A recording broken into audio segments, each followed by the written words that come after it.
God damn, this is hard. Surely it's working now.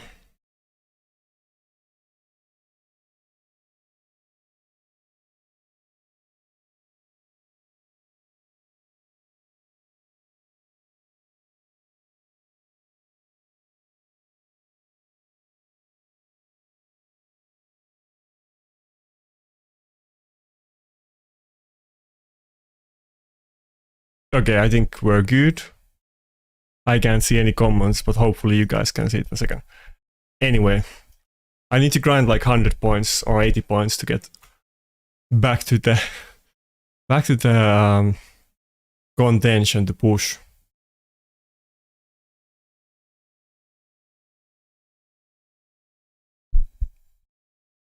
Yeah, should have come 2 hours early, but didn't happen this time. There was insanely long stream on Friday though.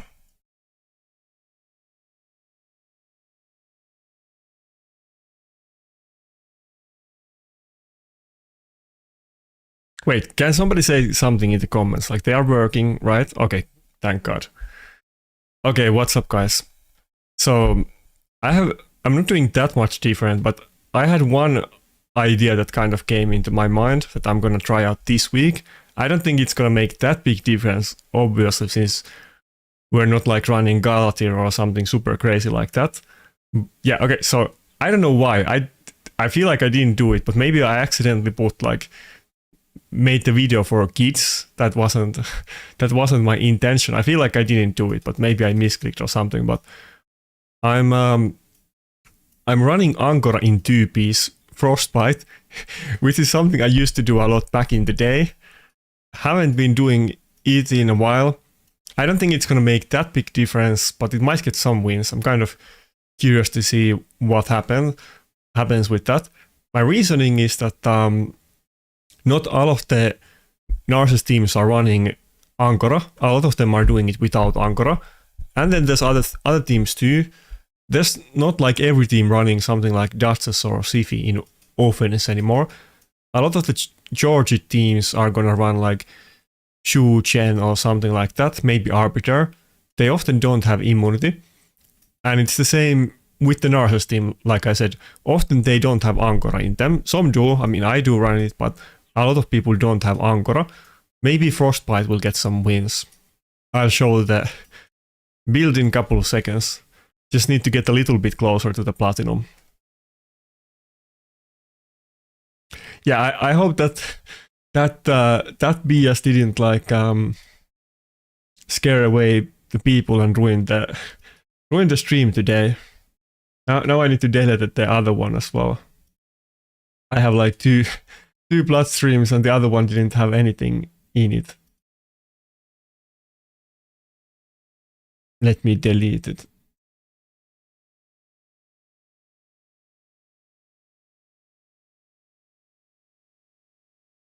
But yeah, I don't know. Is anyone do you guys use Frostbite? It's kind of like something I feel like always been like underappreciated set in Raid, and I was actually planning to make a video about it, but it kind of didn't make any sense for a while since everybody was using immunity in offense. Let me find the build. Yeah, here's what I have on Angora today. I still need to maybe min-max it a little bit, but I had some old Frostbite gear that I used back in the day. But when you are going for maximum tankiness with, let's say, like Ursuka passive or Necret passive and Duchess passive and so on, it kind of made sense to go for more tanky builds. But now that we have Stone Skin accessories and the meta is basically like CC and like speed meta, basically, people use a lot of CC, Armands, lockout champions, so on. Even Armands is gonna hit Angora when he does the AoE turn meter still. Often he's not gonna have immunity buff or stone skin or anything like that. I feel like it makes more sense now because people are not going for extremely tanky teams and instead they're going for CC and speed. I think it might screw up some people.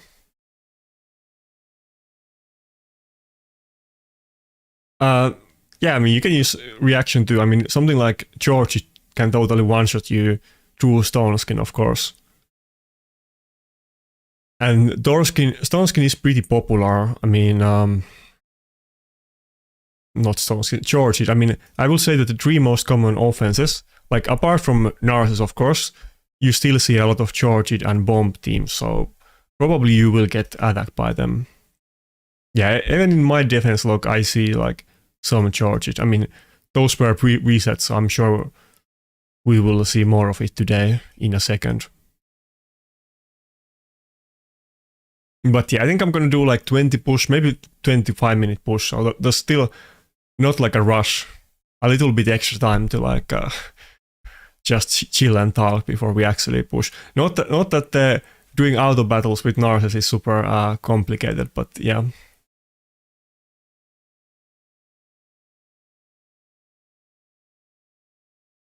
Yeah, what's up, Arsla?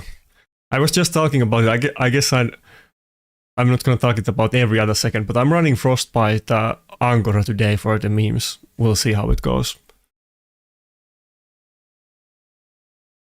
I also did get some glip. I happened to get like 3 glips on. Wait, did I get something good? I happened to get 3 glips on Sunday on speed, and I put all of them on Armans, and I got all of them roll something that was a small upgrade. So we're like 368 speed right now, and it's without the faction guardian speed, so could be like 378 pretty easily. In stone skin, of course.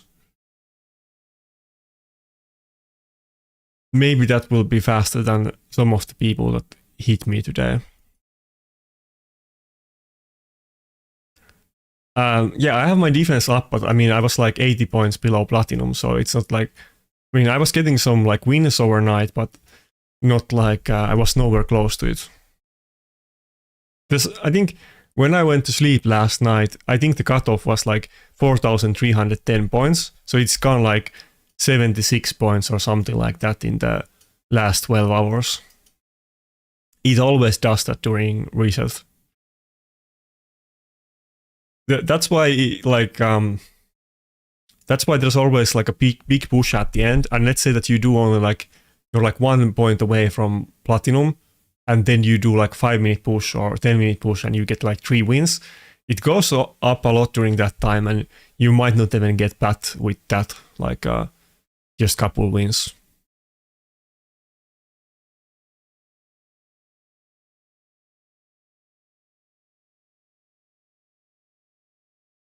But yeah, next Monday I'll do a longer stream, but it's mostly gonna be a live arena because the actual platinum push doesn't last that long, to be honest.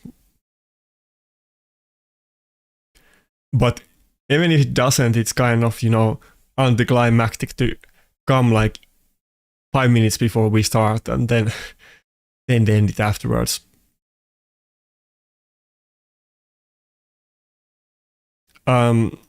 If I had Sifi, I would try both of them. I would say that Angora is pretty interesting since she does revive with cooldowns, and mostly people are using lockout, so it can be pretty powerful if Armans or Wukong get revived with the cooldowns.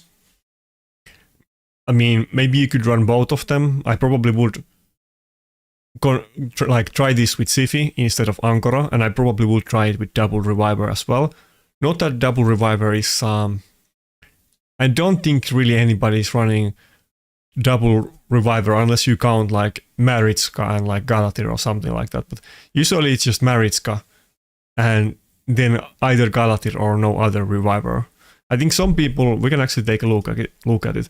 I think some people in the top 20 are of course running Armans and Angora. I'm pretty sure these might still change, but teams like this we have seen a lot. Usually it's double lockout, but I guess Gypsy is running Armans instead of Galatir. And I think there was a couple CHQ players that run this team, like Isaac runs it, or a variation of the Narcissus defense. But all of these teams with Narcissus in defense, they are gonna be like insanely fast.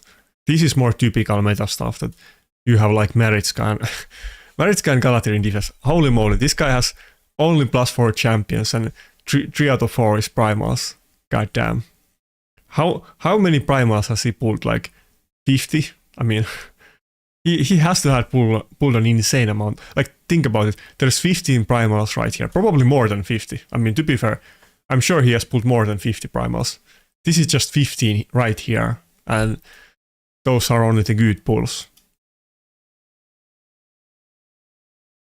But yeah, goddamn, there's a lot of primals. Like, not even that much. Well, you still see Mariska, but even Taras is not getting that much use.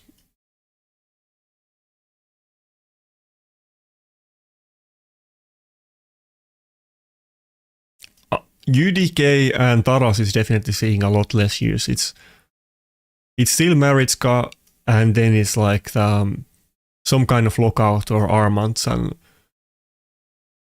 either Siegfried, Narses, or Taras Snooker. I think there was nobody with Lazarus so far. I think there's usually like couple people in top 30 with Lazarus, but maybe like one or two, and that's it. But Siegfried, Taras, and there's one Rotos.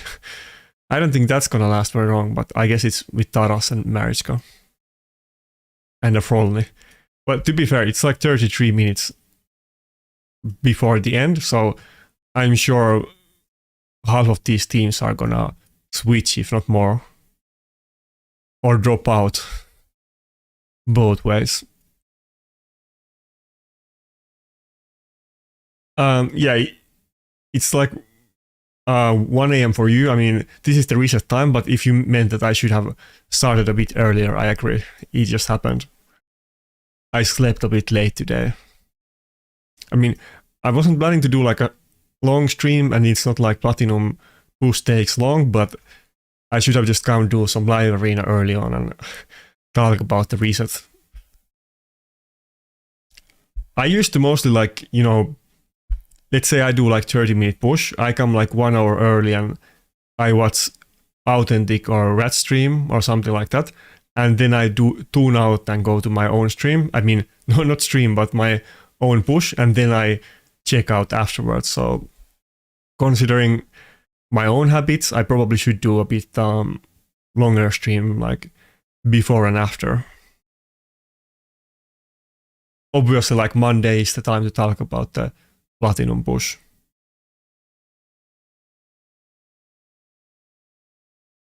Yeah, okay. What do you guys think? Considering that he has like 3+4 mythical champions in his defense, how many primal shards has he pulled, and like how many primals does he have on his account? By the way, I'm totally using the wrong. This is my defense team that I've been using in offense to test. This is not what I'm gonna use in offense. Damn, Armand is just making the battle last longer with those polymorphs. I thought I disabled. Oh no, I disabled on them on my actual offense team, but not this one.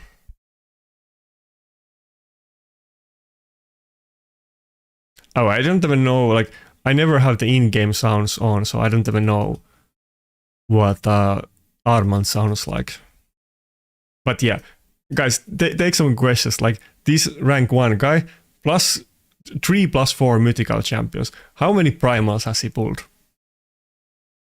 Surely more than, like, everybody on the stream combined, I assume.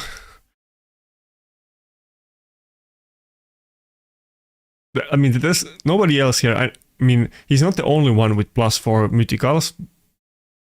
Okay, we go like rank 12 and there's somebody, but it's not like most of the people, even in top 20, have +4 primals. Only like few of them do.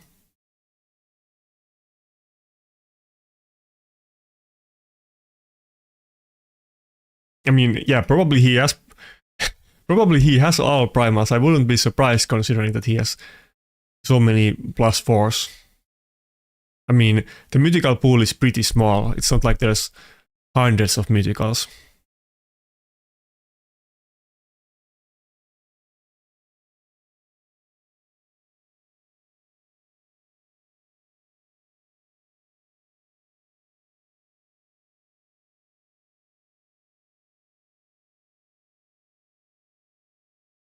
Oh, I didn't look at his player power. Sure, yeah. I don't really even know why they show the player power in the game. I feel like it's so stupid metric to show. I feel like it serves no actual purpose in the game. Wait, are we gonna lose to Vault Keeper? That would be kind of funny.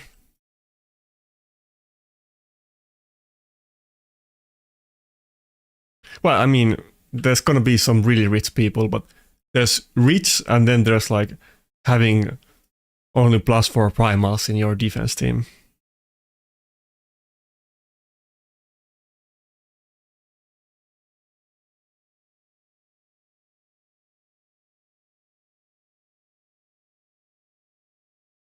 Damn, I wasn't expecting this random meme team to destroy me this hard.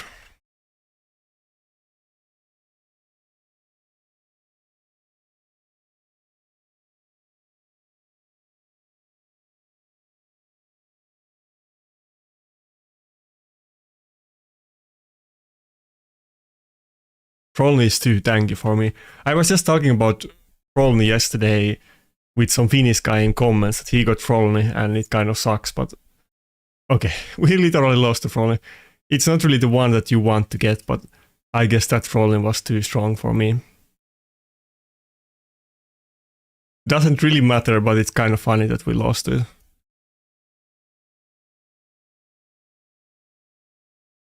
Should I mean, okay, I'll do it again, doesn't matter.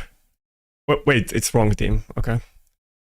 We're still, I'm not really in rush to push yet. Why is there so many people running the Vault Keeper?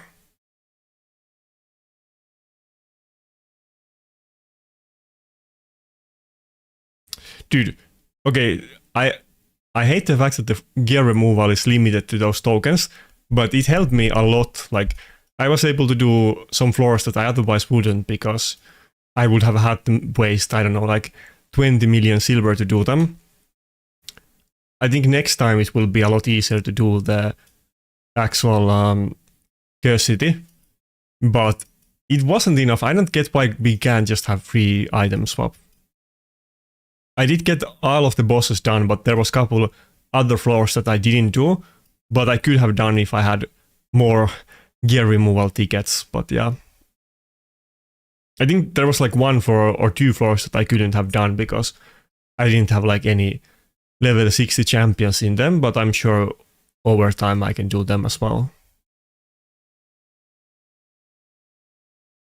Yeah, you can do that, but some of the floors are super hard, so you might need multiple takes, and there's many floors where you need to swap items, so one ticket is not gonna be good enough to do like everything.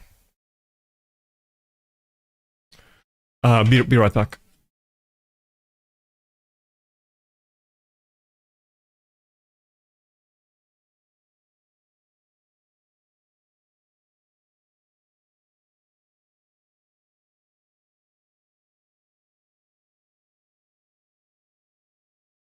Anyway, I think it's about time to actually start the platinum pushing.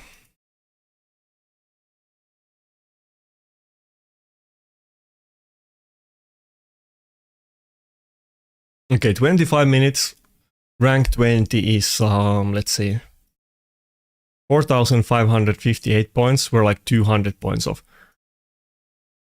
Yeah, this is good time to start push if we actually get fast battles and win, but let's see if we get any losses or slow ones. I mean, we lost to the Frolny, so chances are we're gonna lose to something else as well. I don't think I had any losses last week though. Let me just double check. I was running the fast Narcissus build accidentally last week. I was supposed to go with a slow one, but I think we're just gonna keep the fast one, to be honest. It kind of depends on the battle. But I'm literally running, not Armans, Narcissus in speed boots.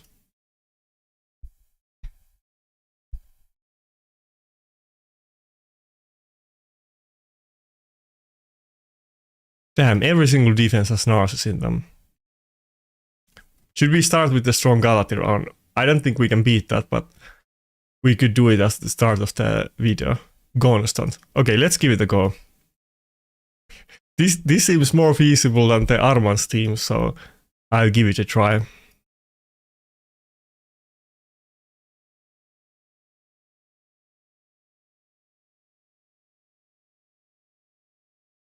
Oh, he's not running a lot of Stone Skin either. Only 2 champions in it and they're +4. He was running the Immunity UDK, which people do for bomb teams, but outside of that it doesn't look that scary.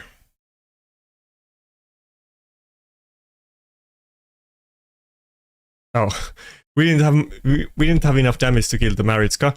She didn't have the shield, of course. We didn't get double hit, but just a little bit more and it would have done it.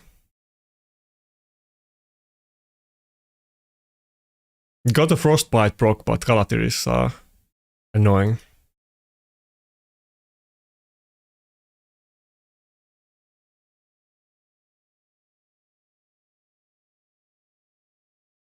Yeah.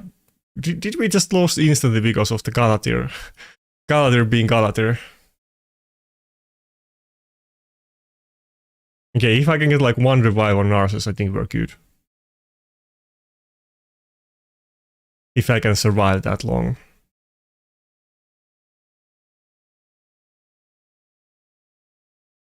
Yeah, no life harvest. I think we're good. Oh, barely didn't kill Maritska, but I think we're good.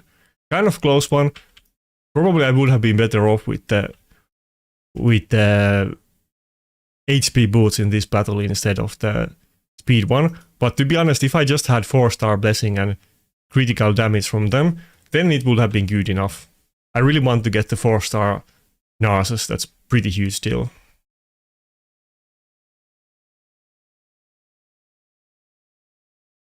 But yeah, even still having trouble with Maritska, even with Narcissus, that's kind of funny. Okay, at least we didn't lose it. I kind of knew surely it was gonna be a hard battle, but there was no rush.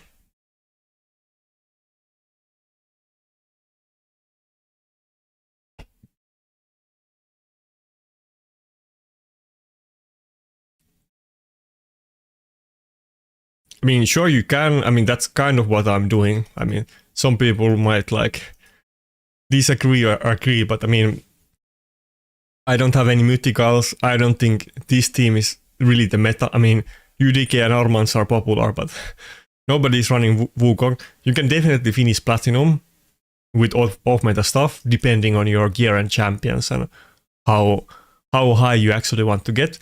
As far as can you finish like top 20, it kind of depends, but I mean, oh, yes, everybody in Stone Skin. You need at least some kind of good team. I mean, it's not you can just troll your way to the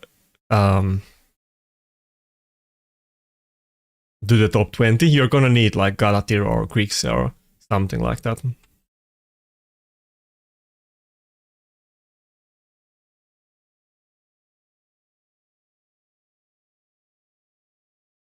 But like, of course, there's always like stuff that is viable that nobody's like running because there's better options, but it's still like decent. That's pretty much what I feel like I've always done. And that's kind of like, you know, like a gap in like the Platinum arena, that since the bar to compete is so high, there's not like too many like accounts that like push without the meta stuff. I mean, not like everybody has every single primal, but usually there's not like most of the top people still have most of the meta stuff.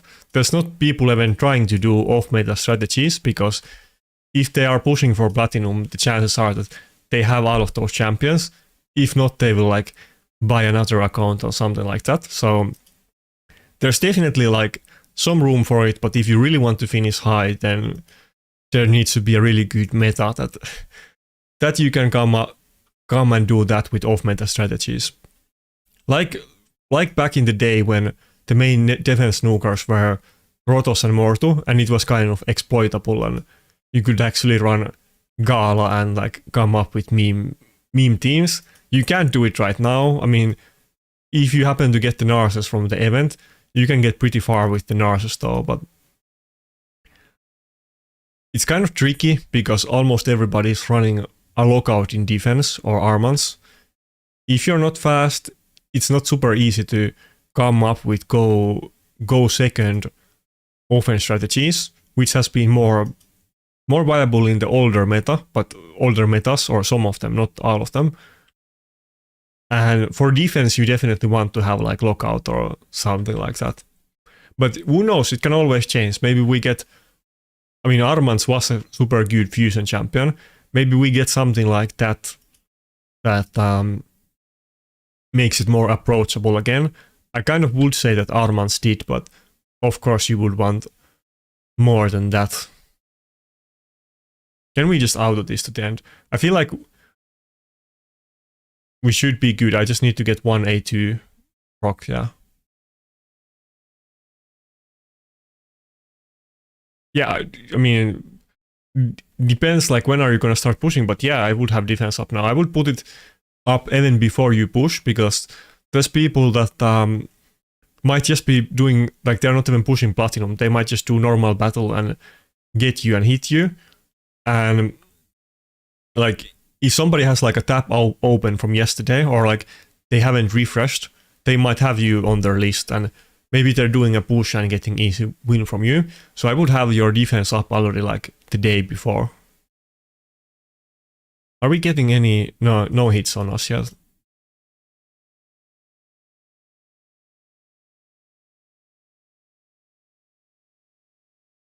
Oh, there's a Marius. Yeah, as you can see, everybody has like a lockout. I don't know what to do with that. I mean,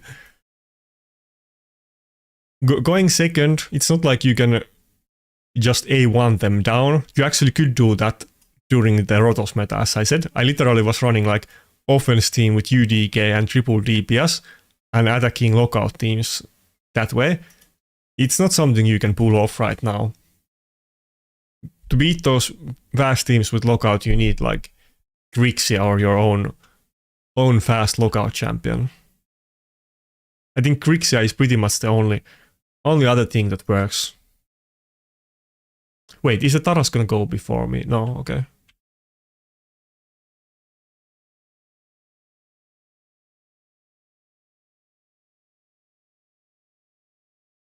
Yeah, we're kind of close in do we have enough damage or not when I'm running the speed boots. This battle, it was good enough. It wasn't against a super well geared mad guy. It kind of depends on the battle.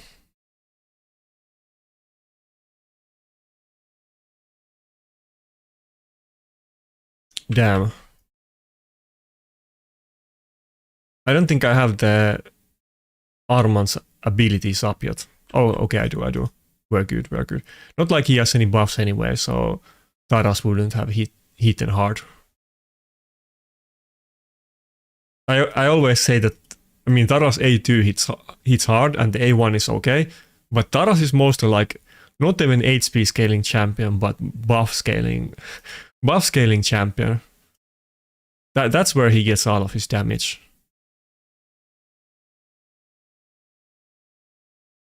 Yeah, Resistance Kaimar used to be popular in offense in the past, but it's not really something you can do anymore for many reasons. First of all, resistance versus accuracy, it's not a fair battle. Accuracy has advantage. I have videos about that.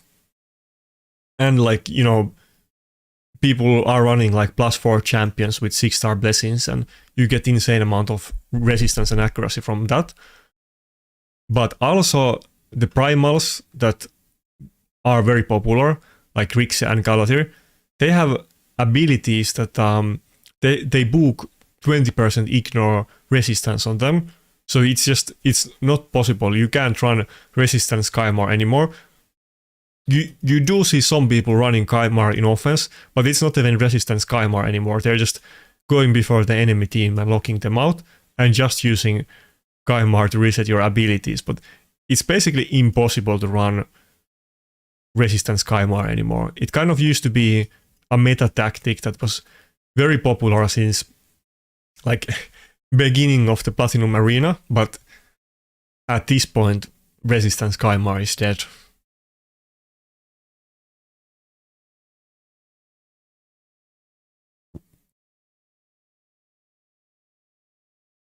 He has like some okay, this is kind of bad.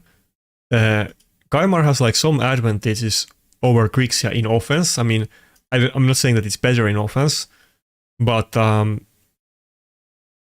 with Grixia, she can get polymorphed and so on. And some people, I think, are still running like Rotos offense with like Kaimar and Rotos, but they use like Armans to go first and lock enemy out and polymorph the UDKs and so on.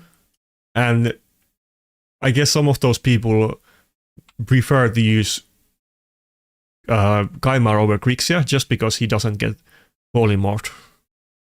But they're basically using it for cooldown reset mostly, or only.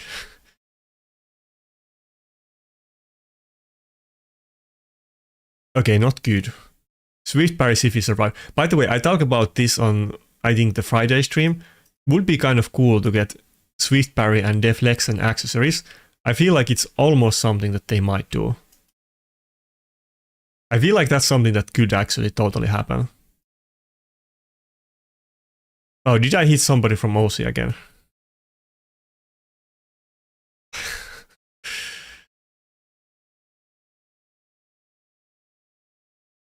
Let me check after this fight. Yeah, I was kind of used to not paying attention to that for a while, but I guess I need to.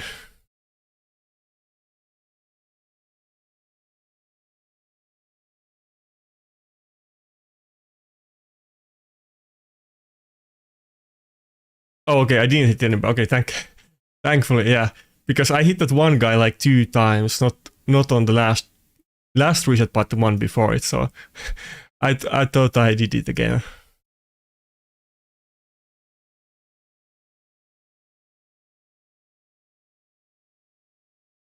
Yeah, these battles can take super long if I don't get the one shot, and the block revive gets wasted. I don't think we're gonna lose this one, but now it's almost like 3-minute fight at this point. And I don't really want to. Okay, now it's good. I don't really want to turn off manual because we could totally lose it on auto.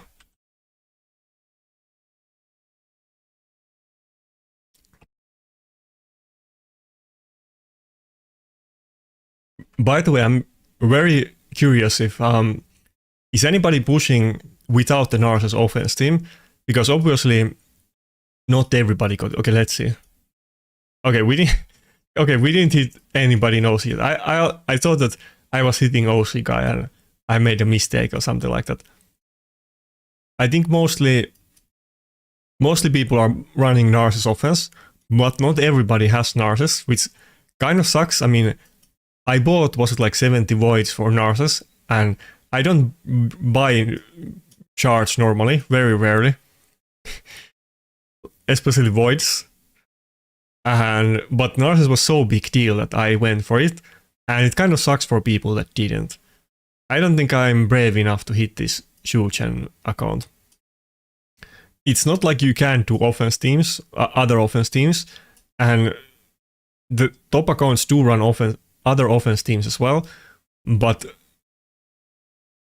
Narses offense is definitely the easiest low effort, high result offense team right now. But like I mentioned earlier, the big 3 offense teams is charged offense is still very popular, and then also bombs apart from Narses offense. But people still run like Rotos offense and other stuff as well. But for Rotos offense, you need to go first and lock out the enemy and polymorph the UDK with Armans. I might almost try to pull that off like at some point. I kind of tried it, it wasn't super practical. If I had better stats on my Armans, I would need like more accuracy and probably like a Yumeko to run it really. Well, Siphi too, but I think it would be fine without Siphi. That's the point of Roto's offense.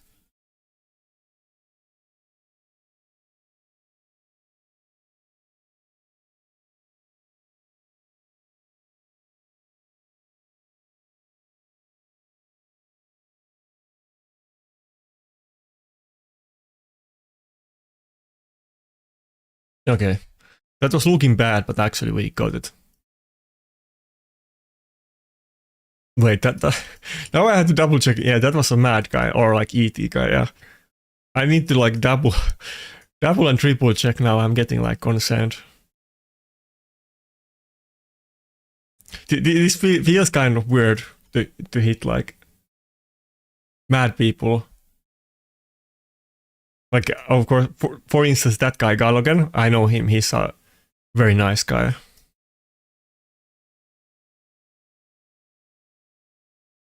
I guess he's not anymore, but he used to be like a official moderator for Raid or like in the Raid Discord.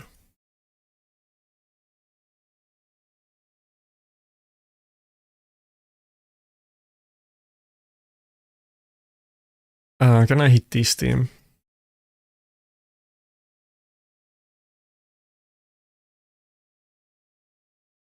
So how is it going right now with bombs? Because I know people run them. I know top accounts run them too. This is bad. I kind of I want to polymorph the Lazarus, but his armament is gonna go before me.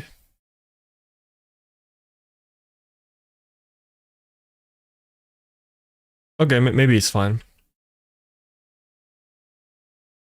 Like I know that people do run bombs a lot, but no, I think we're gonna lose. No, okay, never mind.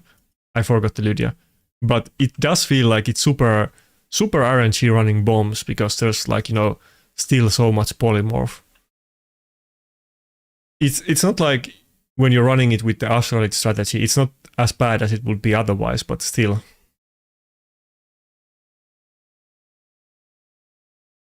I mean, people are running those immunity UDGs for a reason, so they are getting bombed. I don't think I'm really getting... Oh, we're getting lots of losses. I don't think I'm really getting bombed. I'm just losing to the standard teams.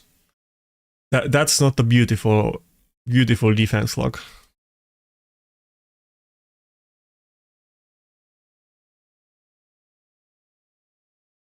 I was thinking about... I basically have the ingredients to run bomb offense team.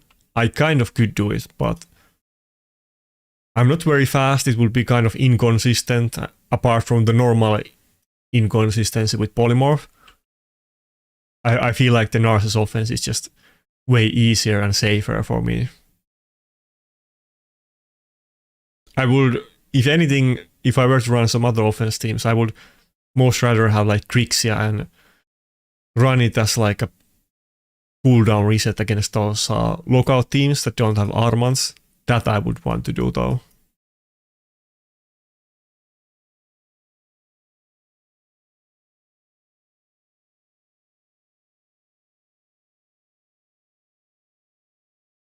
So far so good, but a lot of these battles I could easily lose with RNG. Like here I should have opened with the polymorph, not with the turn meter still. That was kind of a mistake.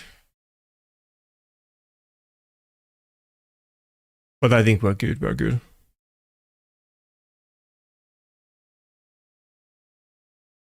Yeah, we had some debates about this. I think, was it, I think Zap made a video about Siegfried recently, or he talked about Siegfried in some video. I don't recall exactly which one it was, but some video I was commenting on it and just there were lots of people talking about it in the comments. And I think Siegfried is very good champion.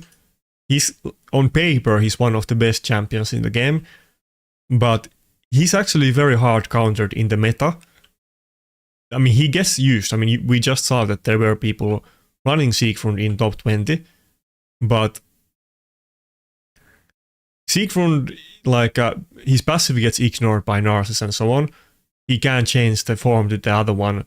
freely only when the team is dead, so he gets locked out and so on. I feel like he's kind of missing some of the good parts about being a primal.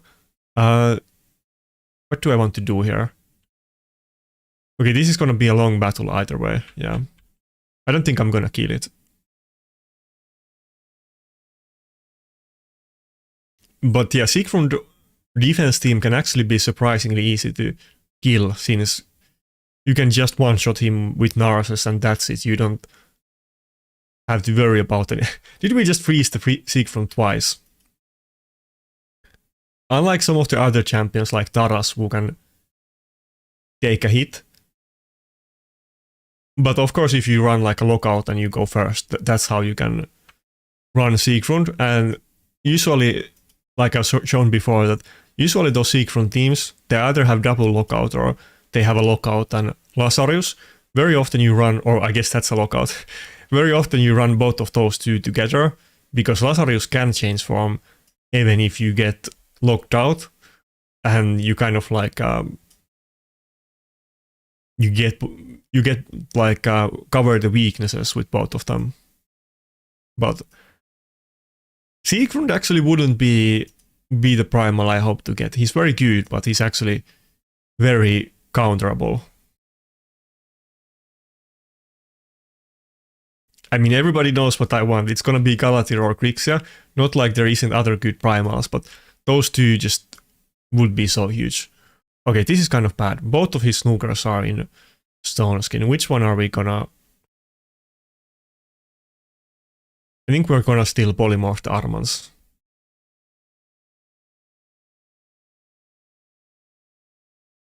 I might regret that, but we will see.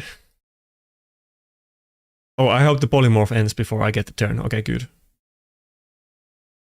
Yeah, we're not gonna kill the revivers, but... Oh, we didn't even kill his Armans. I thought Armans was gonna die. He didn't have shields up, so that was gonna happen. Wait, did we lose? Is the Armans gonna kill us? Okay, no, we're good. No, he polymorphed us. We didn't steal the turn meter from... not Armans, Narses. Oh, okay. Getting super champion panicky. That was super close. If the Narses just went before our Narses, we would have lost, and my Armans got polymorphed and everything, but we're good.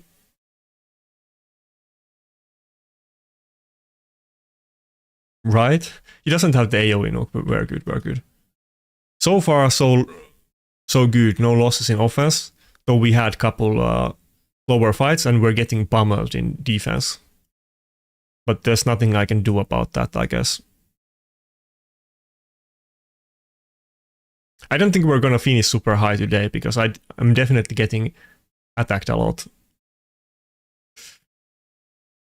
Okay. Yeah, okay, good. It was a mistake to have the auto, and I should have polymorphed Narses at the start, but we got a double turn. Wukong passive is kind of good against the... Wait, this guy is basically running my setup, just with Narses as well, but...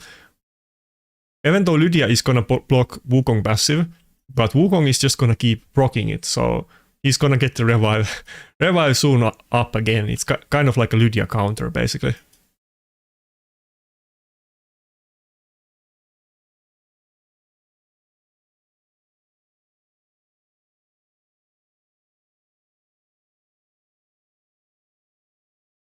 Wait, that's not good.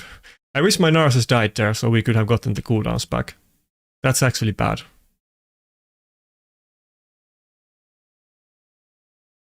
I need to polymorph the Wukong, otherwise he's gonna kill me. Dude, are we gonna lose the last battle? This is gonna be too slow too. Unless we win it in like a couple seconds, it's too late, I think.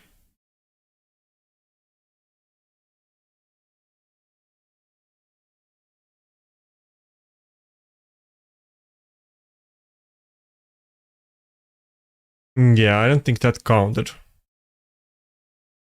Okay, take your guesses. What did we actually finish? There was like a couple minute gap where we didn't get attacked, but we got attacked a lot I think we're not gonna finish super high. Especially in the end, we took a mass amount of attacks. Not right at the end, but like 5 minutes before it.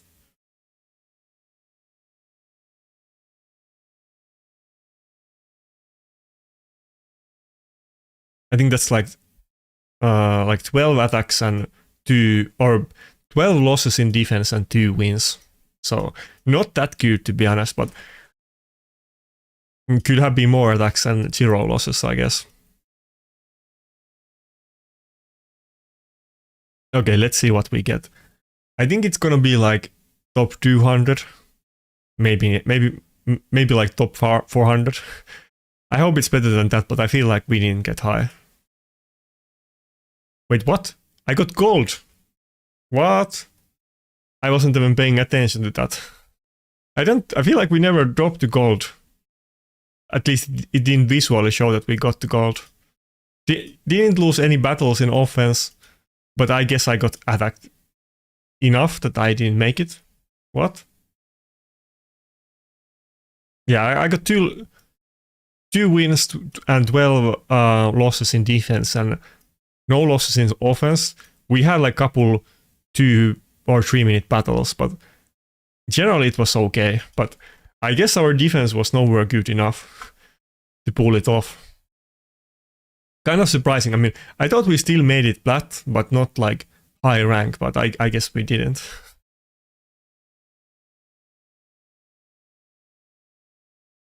Wait, Blades of Fate, you didn't get Plat either?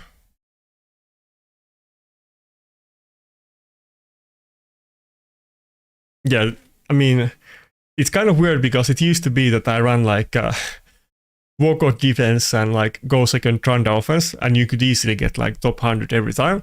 But the power creep has gotten pretty high, and almost feels like there's more people pushing Plat than a while ago. Maybe some people got more interested of the game since the Taras meta kind of felt out, or yeah. But I'm surprised with that performance we didn't get like top 400 or something like that. Yeah, Graz Faruk. I don't know what points I was away because like we didn't drop out before the last battle and we won the last battle. Or I guess we won it too late, but yeah.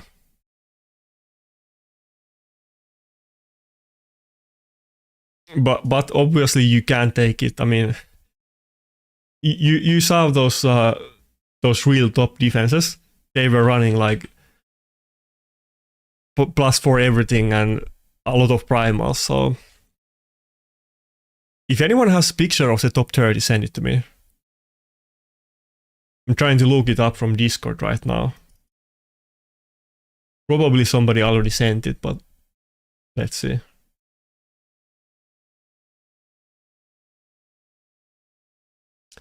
Send in chat or like in my Discord Platinum Arena channel. Send the top 30 if anybody has it. I want to see what kind of teams we got this week. Wait, Faruk, what defense did you actually run then? I mean, I feel like my defense did okay, but it wasn't good enough. So, to be honest, I mean, I guess the meta is very different because back in the day, getting attacked by like 14 times, it wasn't like too big deal. I mean, I'm used to getting attacked a lot. I mean, I've been attacked way more in some resets, though I always used to have a higher win ratio too, but 12 losses and 2 wins doesn't seem that bad.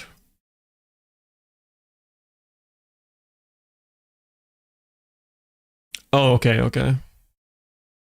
Well, I'm glad that it worked out for you.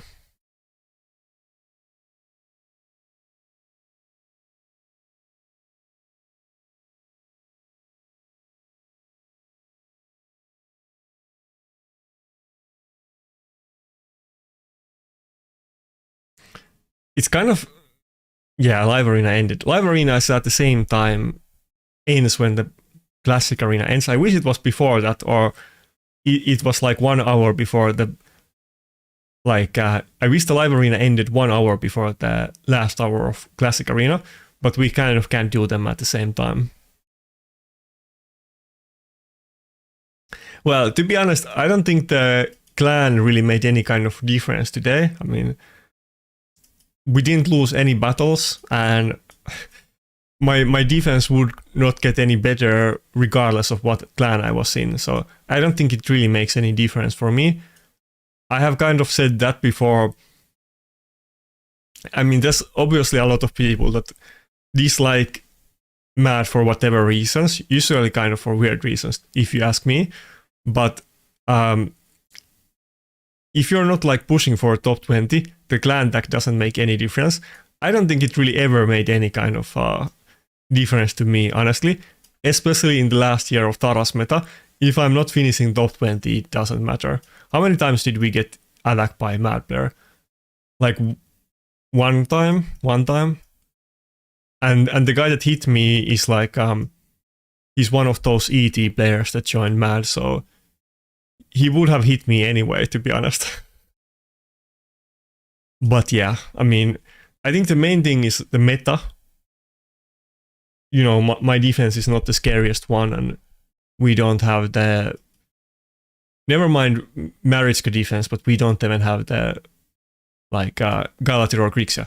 Dude, why can't we have the leaderboards? It's so annoying that we can't, like, look up the leaderboards right after the reset.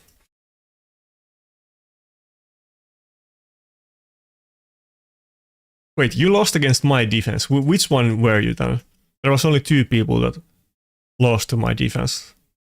Mostop and... oh, Janso. Okay. I didn't even realize. I guess this is you, sure. Well, you got 88 and I got gold 4, so... Or gold 5, so... So there's actually... This is funny trivia when you ask Logan. So there's actually 3 different platinum chests. I guess there's the normal platinum chest, super platinum chest, and ultra platinum chest. Pretty sure those what they're called. But one is for a top 20, and you just get more items and better rewards on it. But for the for the ultra platinum chest, I'm pretty sure it's called literally ultra platinum chest. That's only for top 3. That's where you get the red avatars. But top 20 is also better chest than outside of top 20. It's kind of weird because that also isn't explained anywhere in the tooltips, but I would know because I have gotten all of them. Pretty sure it like says in the, like when you open the chest, it says which one it was. Like it says like ultra platinum rewards or something like that.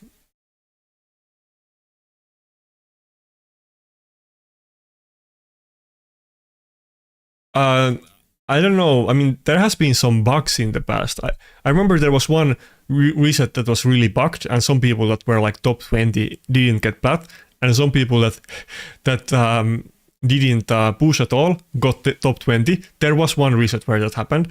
I'm pretty sure it didn't happen today, but I mean, that has happened before, so it's possible. I remember when that reset happened, I wasn't actually in Mad yet. That was maybe like couple weeks before I joined Mad, like 3 years ago.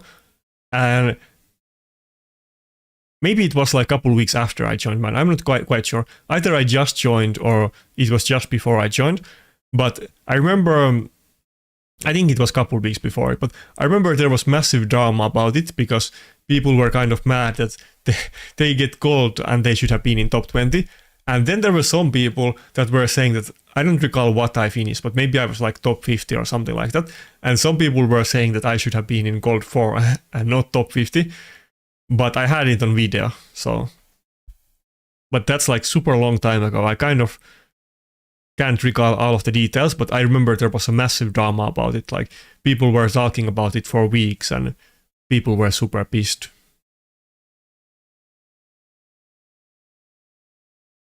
What happened to my gems? I mean, I didn't have a lot of gems before this. I think pretty much the same amount of gems. Maybe I spent like 50 gems or something like that. You know, we have the fusion going on. I had to use a lot of gems to do it. Dungeon divers are not super easy to do. You have to spend a good amount of gems to actually do them. But I kind of get it off easy in that way that I'm just gonna get the 1000 gems every Friday. So I get by with that, but if you didn't get that, it would be super rough to do the fusions. I kind of feel bad for everybody. Fusions are way too hard nowadays.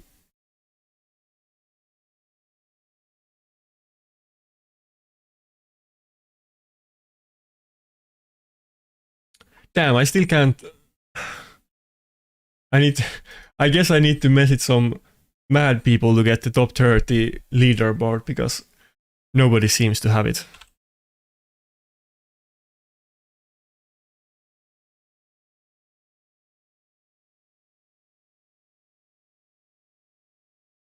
If anybody has it, send it in the chat, but I guess I'll get it in a couple of minutes. But wait, what was I trying to do? Oh yeah, I need to take the ring off.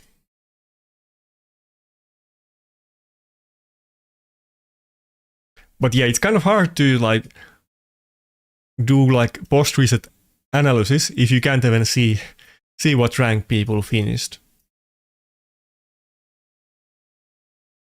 Kind of making it harder to do a proper Plat stream if we can't even see the leaderboards. Why do I recall past? I mean, it's game. I mean, I played. I mean, I remember all of the old resets, or not all of them, but I do remember the notable events in relation to PvP. Sure, because I'm into that stuff.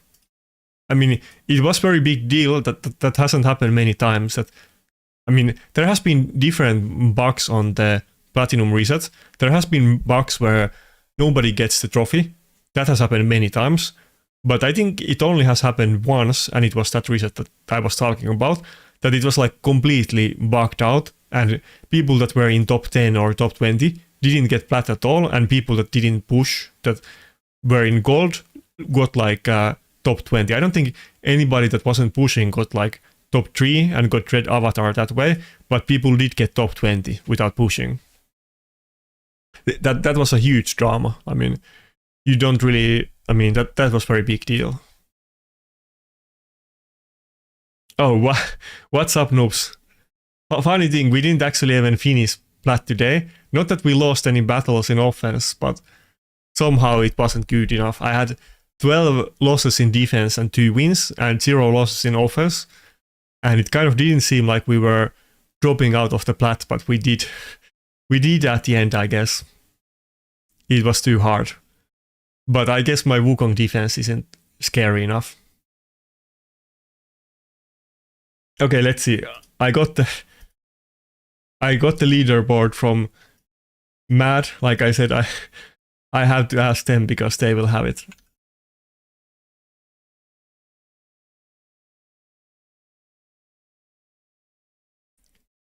Okay, now we can do a proper analysis of the teams that we saw today. Wait, noobs, did you actually push Plat? I'm assuming you didn't, or did you do it? Okay, this picture is kind of grainy, but this should be the current. I guess so. I mean, we were looking at it. Which team was it? I think it was this team. Damn, this is so grainy picture.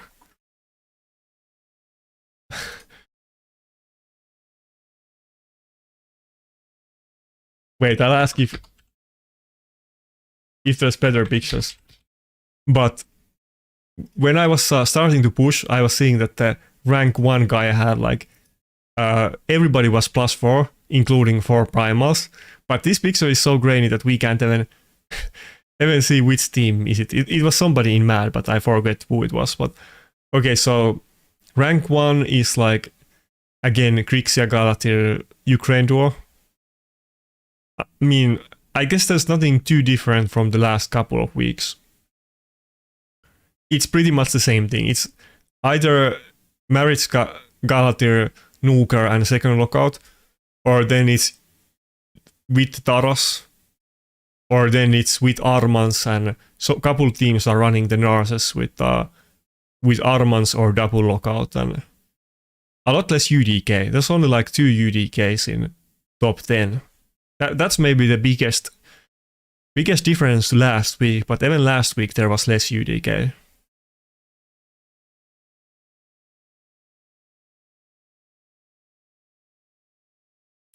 Wait, noobs. My bad for forgetting, but you're from like, weren't you from like UK or Ireland? You're not like American, right? Pretty sure you're not American. You're still EU time. I mean, it's early, but yeah, it's a bit different if it's like 4 a.m. for you, which I guess it is for Americans. But yeah, I mean, I was kind of surprised that we didn't make Plat because my offense was still fairly solid, but these teams are definitely more scary. Dude, there's even one Arbiter team. That's kind of funny. I don't recall last time that I saw an Arbiter in top 30, but looks like Doomin got 25 with Arbiter defense. But it's like we were talking about earlier on the stream, because Sigrun passive is actually very, very susceptible to the Narses A2, and he gets one shot. He's always run together with Lazarus. You're not gonna see. There's a solo nuker Sigrun defense actually, but usually it's always double nuker with Sigrun. But yeah, I guess those are the 3 main nukers, maybe 4, like Taras, Narses, and Sigrun. But couple Lazarus as well. And plenty of Grixia and Galater.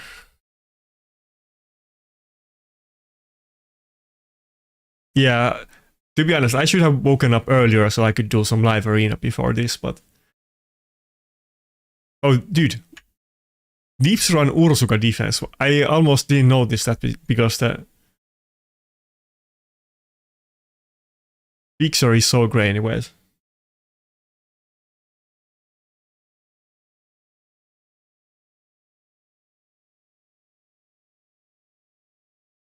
Okay, I'm asking for a better picture. Anyway, I don't know why Deeps run Ursuka. I should ask him because I know him. I might as well ask, but I mean, as you know, Narses is gonna ignore the Ursuka passive. I guess he wasn't getting attacked by Narses teams or something like that, but I have no idea why he would run Ursuka. I mean, she puts the strength up for her team too, so you're gonna give more damage to the Narses offenses. I have no idea how that made it there. I feel like in the old meta, he used to run like speed team with Lockout and Leorios, but no idea why he's running Ursuka there.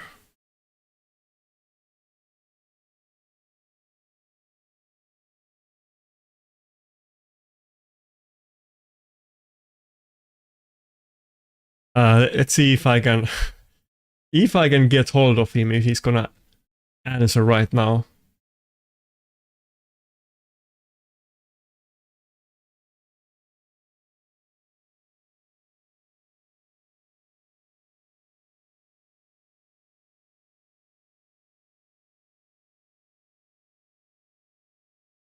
Dude, the streamer mode of Discord is messing it up. I can't find anybody. Okay, have to do it later.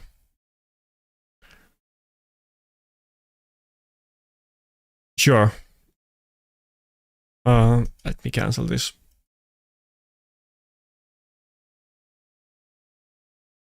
I mean, my defense log wasn't terrible. I would have thought it would have been good enough. I mean, I'm kind of disappointed to be honest. Oops.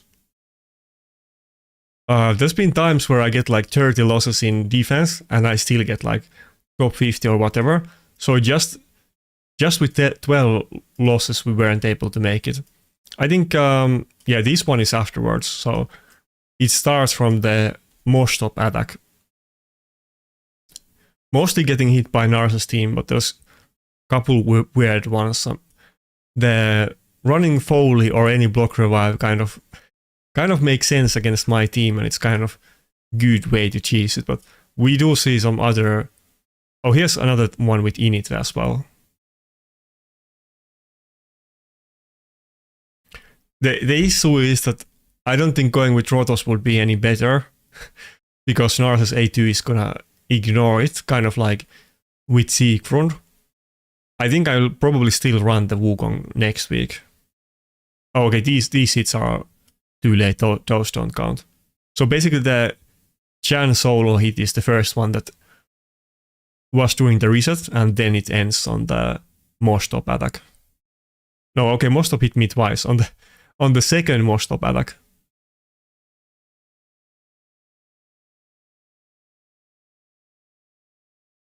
Yeah, I mean, I feel like some of these fights probably were close, because in my testing I was still getting a lot more wins, but you know, it's always RNG. But even if we got, I guess, maybe, let's say I got like 2 more wins, I mean, maybe I would have gotten like top 200 or something like that, I guess.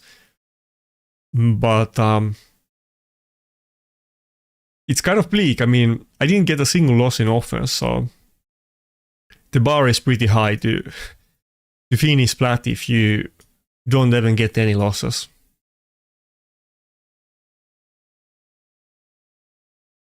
I think it was 12 losses and 2 wins. Let me count it.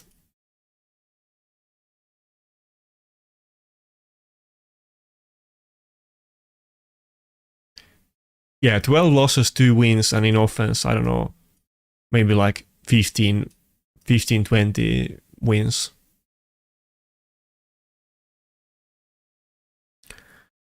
They butchered me, I guess.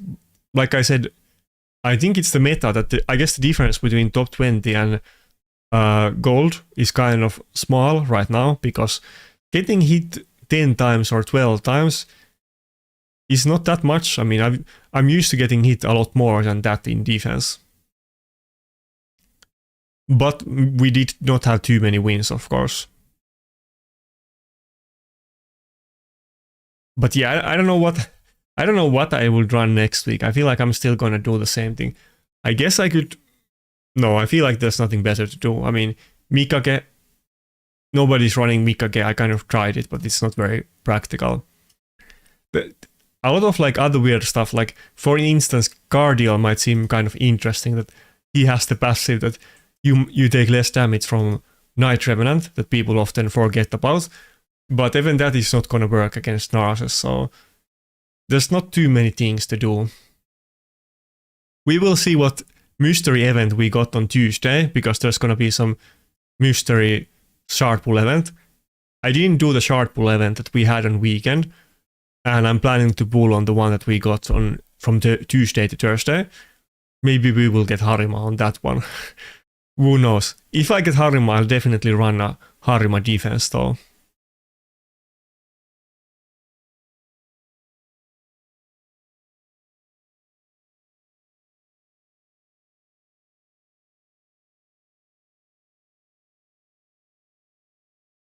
Yeah, all defenses are definitely beatable, but it's super annoying if you have like a fast team with lockout.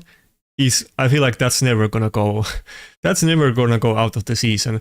Especially if it's a primal lockout champion that you can't even lock them out. It's very annoying to deal with those. Grixia and Galatir are the tickets to stardom in this meta. I really hope I can get one of them.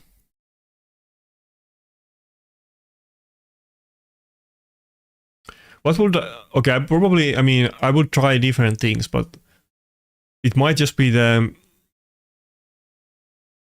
Maybe I would run double nuker with Rotos, or maybe I would just like run double reviver. I would try different things. I mean, probably the core of the team would be the same. Would I just run the exact same thing? I mean, I would have to try it.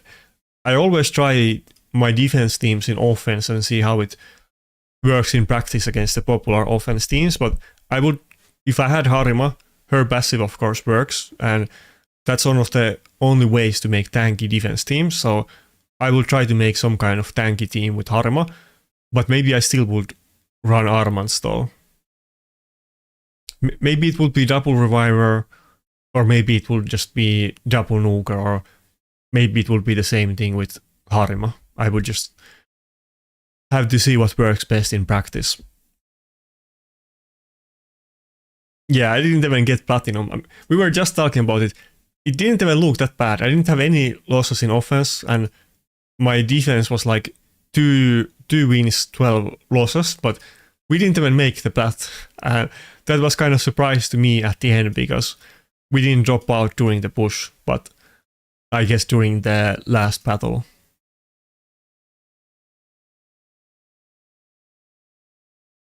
Yeah, I'll do it, but okay, I can explain the Hydra thing. So we're kind of like doing low points on purpose on Hydra to keep it easy and stay away from the top clans. And as you can see, like, we haven't even used half of our keys yet. We're kind of waiting to see what kind of damage the other clans do. We're probably mostly going with minimum damage, but I'm always saving my keys for the last day.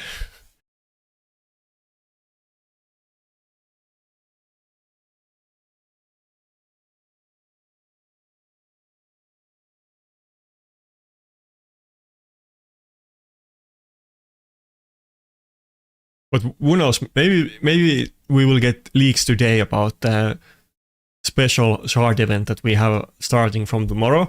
Maybe that's the big ticket to success. Who knows? Probably not. I feel like the non-primals are kind of out of the favor at this time. Maybe if I get merit scars, that would be super good. But outside of that, I don't even want to have voids anymore. I want to have primals.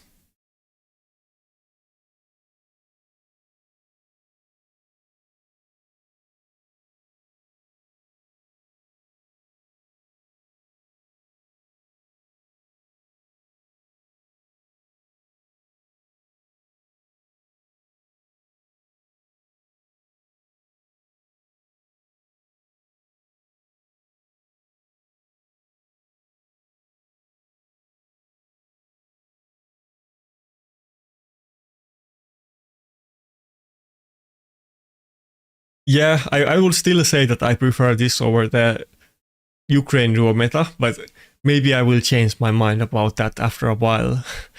When we've had the same speed meta for like a year, who knows how long until it changes or something happens. I feel like since Plarium is putting out all of those like new item sets with very specific effects, like Merciless and Slayer and Defiant and so on, they could always pull out some kind of item set that counters lockout, or does something else very, very specific that would change everything. And since the kits of the primals are super complicated, it's totally, I mean, we always complain that there's no good lockout counter. If they are ever gonna do it somehow, I guess it's probably gonna be a new primal champion. So I wouldn't be as surprised if we get a primal champion that is maybe something like Glisea, but it actually counters lockout properly. And if that thing works, I'm sure it could be some kind of meta that people might run some kind of tanky defense teams again, who knows. Where is Glisea? Oh, it's in Sacred Order. Yeah, Glisea has the passive that has like 50% chance of not getting locked out, but it's not good enough.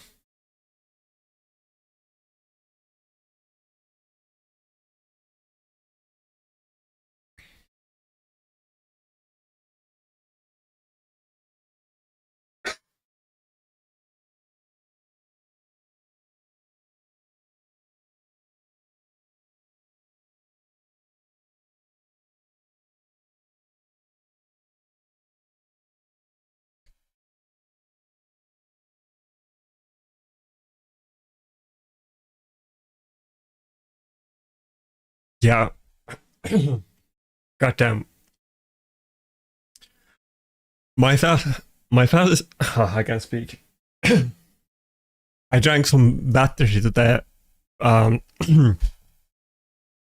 battery... I can't speak. Battery... Yeah, that was a bad sip of drink. Let me put it that way, but my arbiter is like 371, 373, so I'm not a lot faster than 367, but actually my Armand is almost as fast as the arbiter right now, since I got multiple speed clips on the weekend. Damn. That wrong sip of the battery, like, I don't know what you call that in English, but in Finnish you say that you drank to the wrong throat. That's what happened. I couldn't speak there for a couple seconds.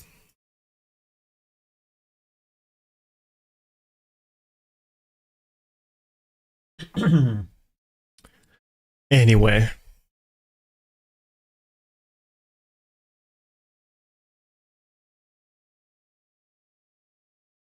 Yeah, I mean, I guess I was mostly spamming refresh and just always hitting the non-speed teams as well. My fastest is 371. I just showed it, and the second one is 368. So I did look at it maybe like a week ago, that if I had like max clips on my arbiter, she would be like 391 speed, and I don't have 5-star blessing or faction guardians. So I mean, she could be well above 400 speed, but even that speed wouldn't be that impressive anymore. So, but who knows? Maybe in the long term, I'm kind of trying to get a good supersonic set. I guess you can still technically be a bit faster with protection than supersonic, but either supersonic or protection as 5-piece set, and then you have 2 pieces of like speed or something else. With supersonic, you get the passive that increases your turn meter for enemy buffs, and on protection you get like 12 speed instead of 10, but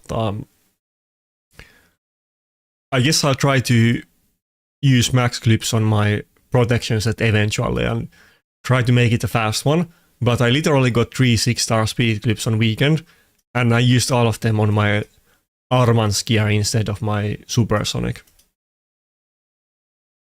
Armand has like 2 guards on the stone skin set, and then a couple like everything is triple basically, triple or quad.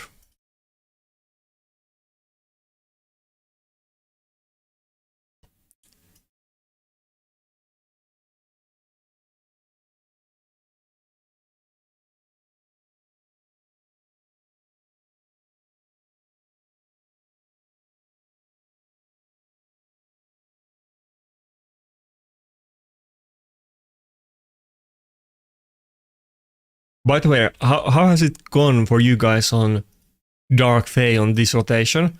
I actually got couple really good pieces. Not that they like they changed the game, but I got like good, like basically a perfect helmet and glove, both for defense scaling nukers, kind of recently. And sometimes I don't get like a single good piece on a Dark Fae rotation, but now I actually got like 2 godlike pieces, and there's still time, so who knows if I can get a third one. Dark Fae is definitely my favorite boss in the game, because it's kind of relatively fast to farm. Wait, who has them? Oh, I don't think it had crit rate.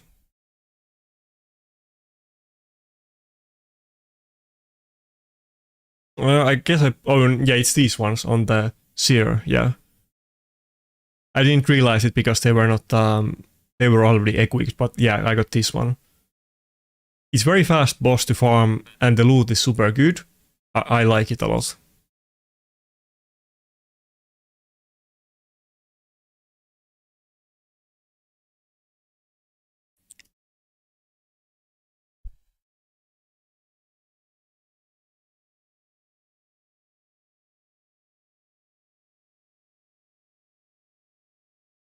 Yeah, I went down the wrong pipe. Dude, that was horrible. It lasted for way too long, and I tried to speak so many times and I couldn't, and it sounded horrible for the stream, I'm sure, but it was pretty bad. I had pretty rough Sunday as well. On Sunday I Sunday I puked, and not because I drank alcohol or anything like that. I just for once I had I didn't eat my own food. I had like I had some takeout, and I guess it was horrible quality, and I threw it up. I don't think it was related to the wrong pipe drinking right now, but kind of 2 bad days of that kind of crap. I can't remember the last time that I threw up, but apart from Sunday, but on Sunday I did.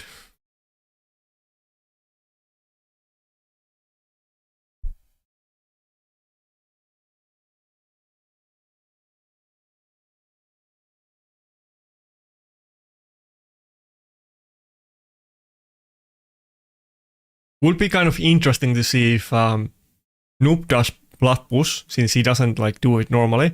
How could he do it in this meta? Since he was on the stream, maybe he's interested. Maybe he's planning to push for Plat.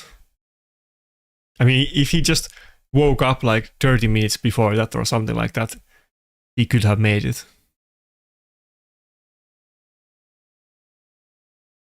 Yeah, I got food poisoning, yeah, basically. I mean, there's no other reason. It was just some takeout pizza, and I threw it up. I basically had like I don't know how you call it, a diet day yesterday, because the only thing I ate was a pizza, and that didn't even stay in my stomach. So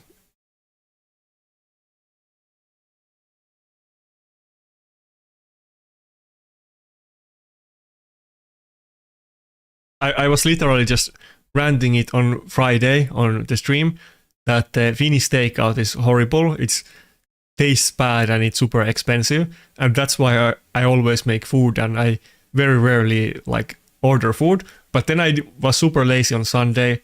I did it, and I literally threw it up. So I should listen to my own opinions.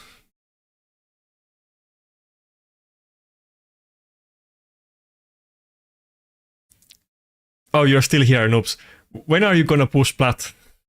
Are you tempted to try to do it?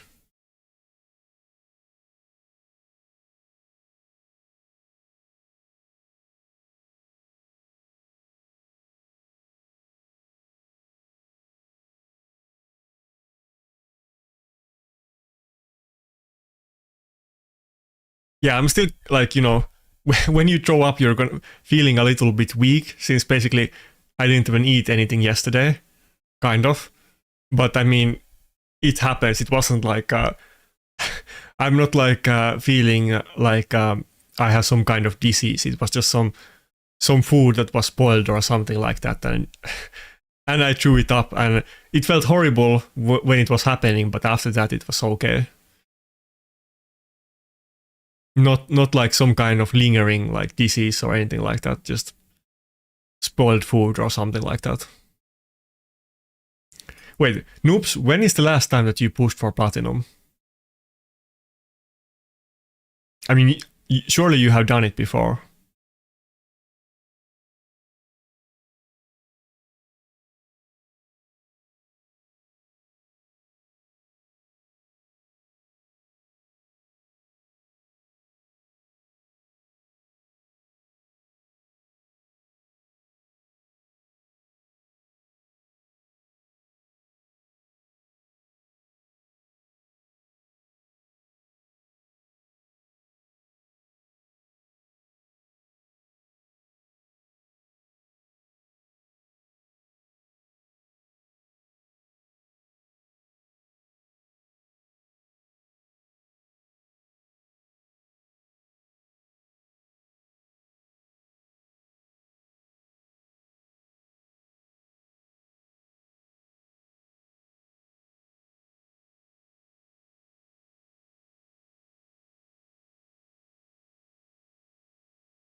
Yeah, it's kind of high bar to compete. Wait, so have you pulled anything? Wait, didn't you pull like Siegfried? I feel like you pulled something good lately. You got Siegfried, or what did you get?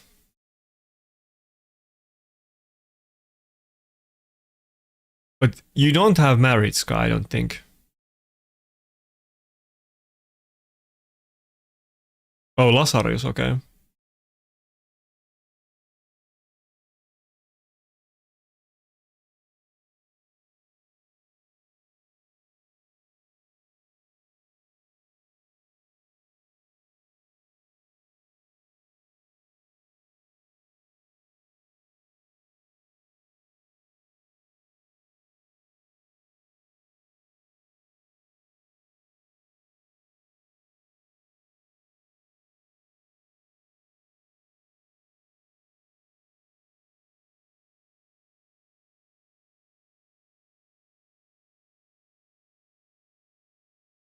So if your account is at its strongest, so this is super grainy picture. It's kind of hard to see properly. But out of these champions, like what do you have? Like Grixia, Galatir, Ukraine Duo. Do you have any of those?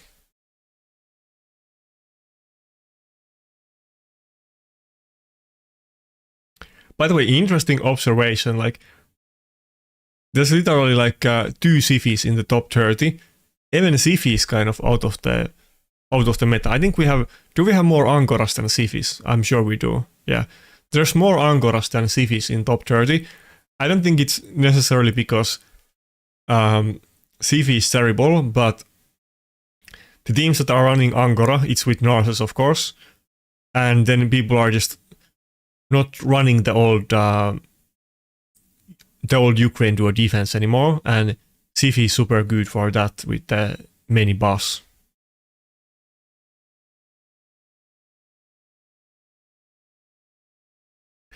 Yeah, I mean, it's always the same way that there's like couple champions that are much better than anything else, and those are pretty much what you want to have. Like still Ukraine duo, and then Grixia, Galatir, and yeah, pretty much Grixia and Galatir. I mean, you see Lazarus and Siegfried here, and also like UDK, Narses, and Angora, and that's almost like it. Not a lot anything else. What about how fast are you? Because these kind of teams seem almost like doable. Like they have like, Angora, Narses, UDK, and Lockout, but sometimes they have two Lockouts instead of UDK. But these teams with Narses defense, they are always super fast.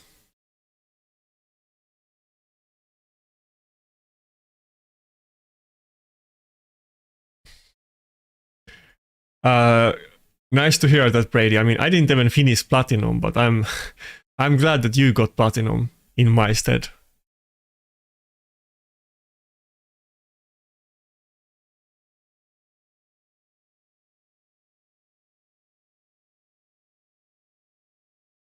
How fast is your Yumeko?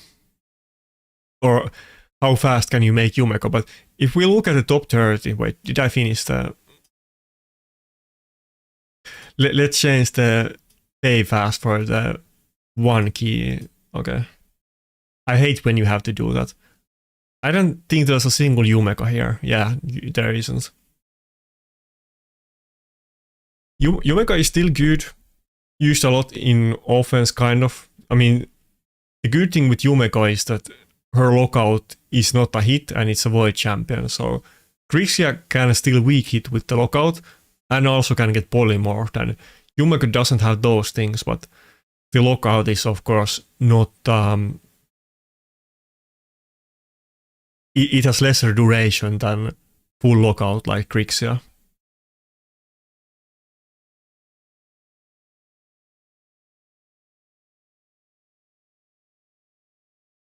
Yeah, I mean, I would have to see your roster a bit more in detail, noobs, but maybe the best thing you could run is like the Narses Angora defense with either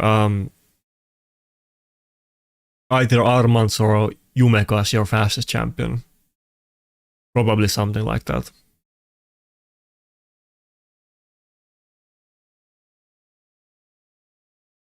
But yeah, a lot of teams here are not even using Siphi. I mean, a lot of them don't have any reviver apart from Marichka. There's not a single Duchess, there's only 2 Siphis, and there's like couple Angoras, and that's pretty much it. I mean, of course, Galatir is a reviver, and he's the most popular one at this time, but I think there's multiple teams. I don't think I would really count Marichka as a reviver. There's many teams without any reviver at all, or some teams, let's say.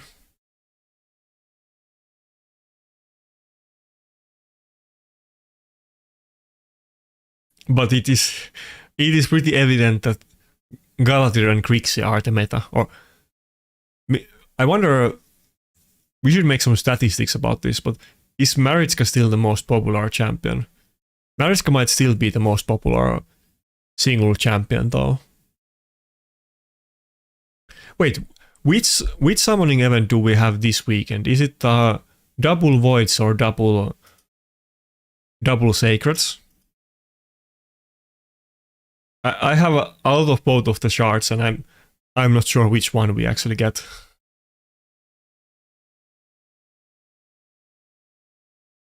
Oh, there was a Yumeko.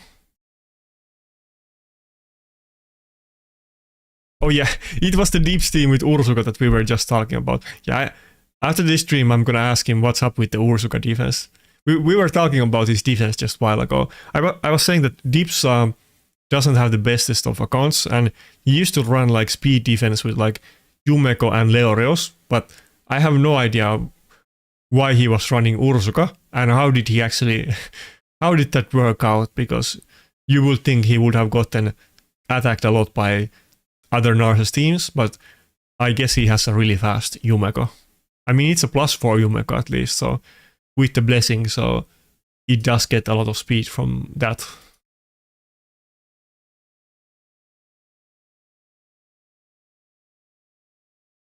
Okay, 2x Void. Yeah. Maybe I get Marichka. I feel like Marichka is the champion to pull. Marichka would be great for my defense. Well, okay, what about this? Since we have the special, if it was supposed to be 2x Void on the last weekend, and we have a special event on Tuesday to Thursday, and I feel like it said something like you get double. This is pure speculation, just so you know. I don't have any kind of leaks, but I think it said that you get double points from Ancients and Primals. I think some people took it the way that it's some kind of event for Ancients and Primals, but maybe it's the other way around, that we have 2x for both Voids and Sacreds, and then you get extra points from Ancients and Primals. That would be kind of funny way to do it. But I am expecting and hoping and that the special event is something interesting.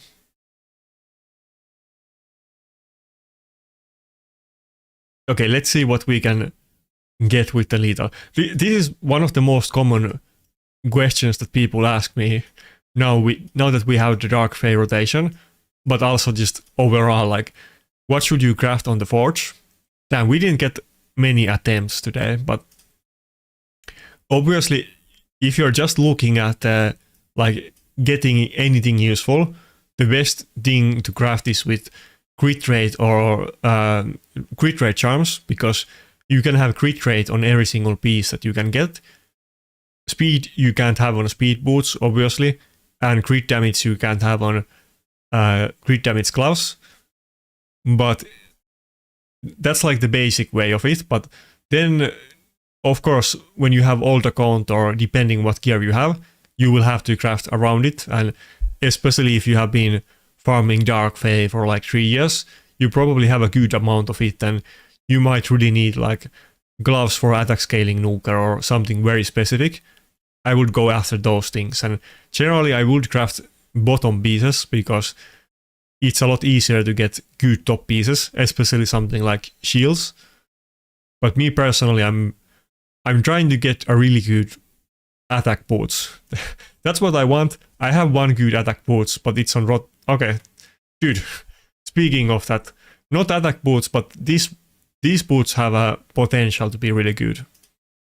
We'll roll those, but I want to get second attack boots, not on my Rotos, but on my Wukong.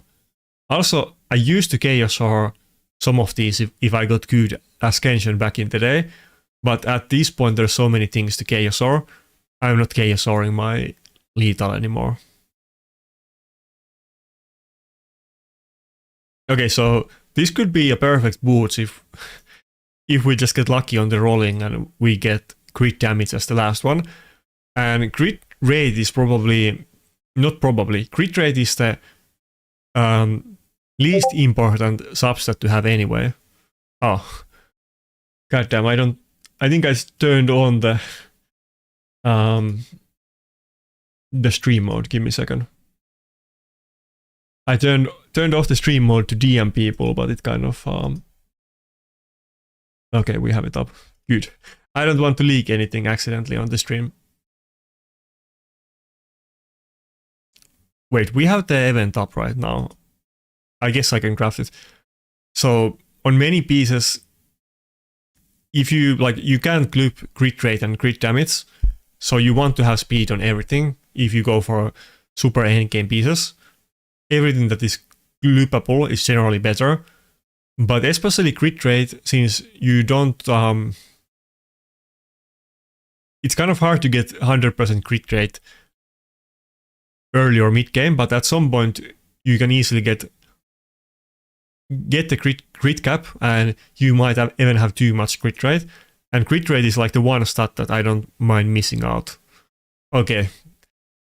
I think I'm just gonna sell that piece. I don't think I'm even gonna keep it. But had to roll it and see what I get. Even if it had the accuracy roll, but if it got crit damage, I would have kept it and probably used it, but I don't need it that bad. I do have other good defense boots.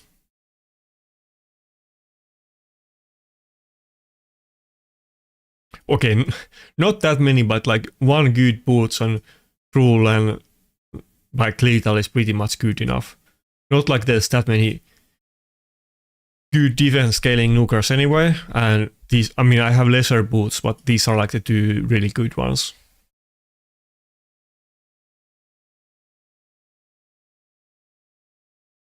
How would I say what in Finnish? I wouldn't build Maritzka in Bolster because the Narcissus is so popular. Nobody's really running Bolster in Platinum Arena defense right now. Stoneskin is super popular, and even when I was attacking people, you will see that multiple people had their UDKs in immunity because they're getting attacked a lot by bomb teams, but everybody's pretty much running all of the supports and nukers both in Stoneskin.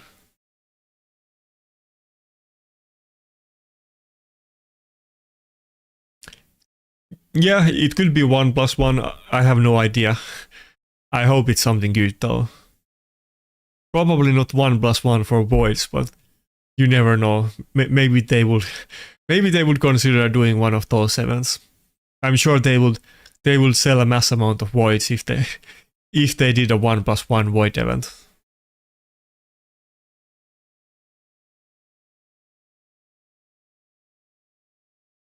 But yeah, probably like 6-piece Stoneskin.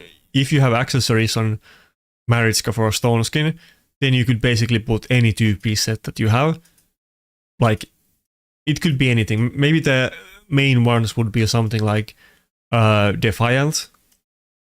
I was actually planning to make a video about it. Maybe I'll make a video about it today. I was supposed to make a video about this on Sunday, but I had those issues that I was talking about that I drew up, but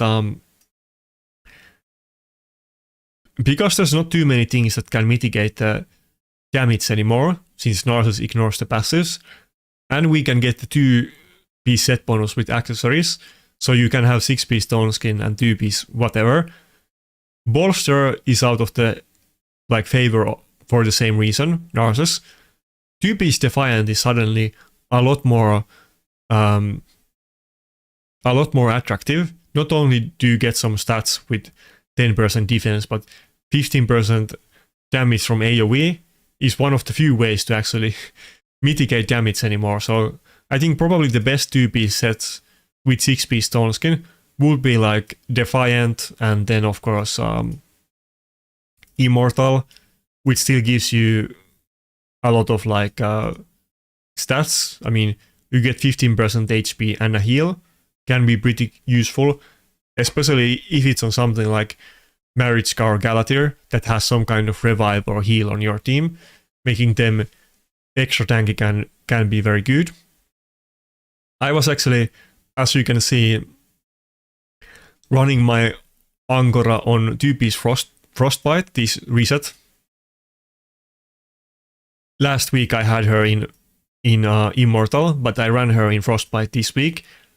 And my reasoning for that was that people are running those speed teams. Often they don't have any kind of immunity in their offense team. And even those Narcissus teams, they very often don't run Angora at all in offense. So maybe you could get couple random wins thanks to Frostbite proc. It works exactly the same way that Polymorph does. That let's say Armans does his A2, and the first champion on your team procs the Frostbite against the Armans. It's gonna interrupt the skill, and other champions on your team are not gonna be affected by the AoE, assuming that the Frostbite champion is above them in the team order. It can be very useful.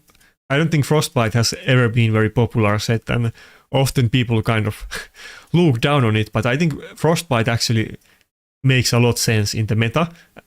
I'm gonna make a video about that today. It was gonna be yesterday, but I'll make a video about the item sets today. I think that's something that people maybe have overlooked or not catch up to yet, and the people that know are not talking about it. So, but yeah, those are probably the best 2-piece filler sets on your tanky champions like Maritzka and Galatir or whatever you have. Of course, it depends what you have. So if you don't have good pieces on those, you could run Deflection or whatever you can make in that build. 2-piece speed or anything. Even Impulse could be pretty good. I mean, I wouldn't actually underestimate Impulse at all. Even if it's not like a super fast piece, even though Impulse is basically a speed set with added benefits. But if you had a really, I think I actually have a tanky helmet. Let's say that you have a 2-piece Impulse on like a tanky support. Let's say Galatir. 12% chance to reduce random skill cooldown by 1 turn. This could be a huge deal. Like, let's say you reset the cooldown of your lockout or your revive or something like that. This could be insanely powerful 2-piece set. So I definitely wouldn't overlook the Impulse set either.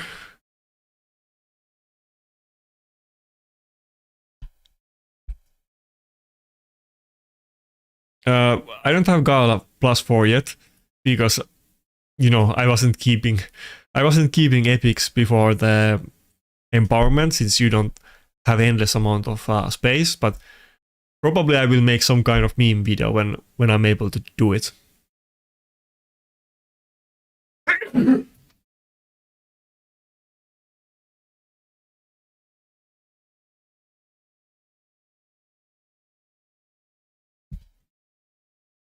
Anyway.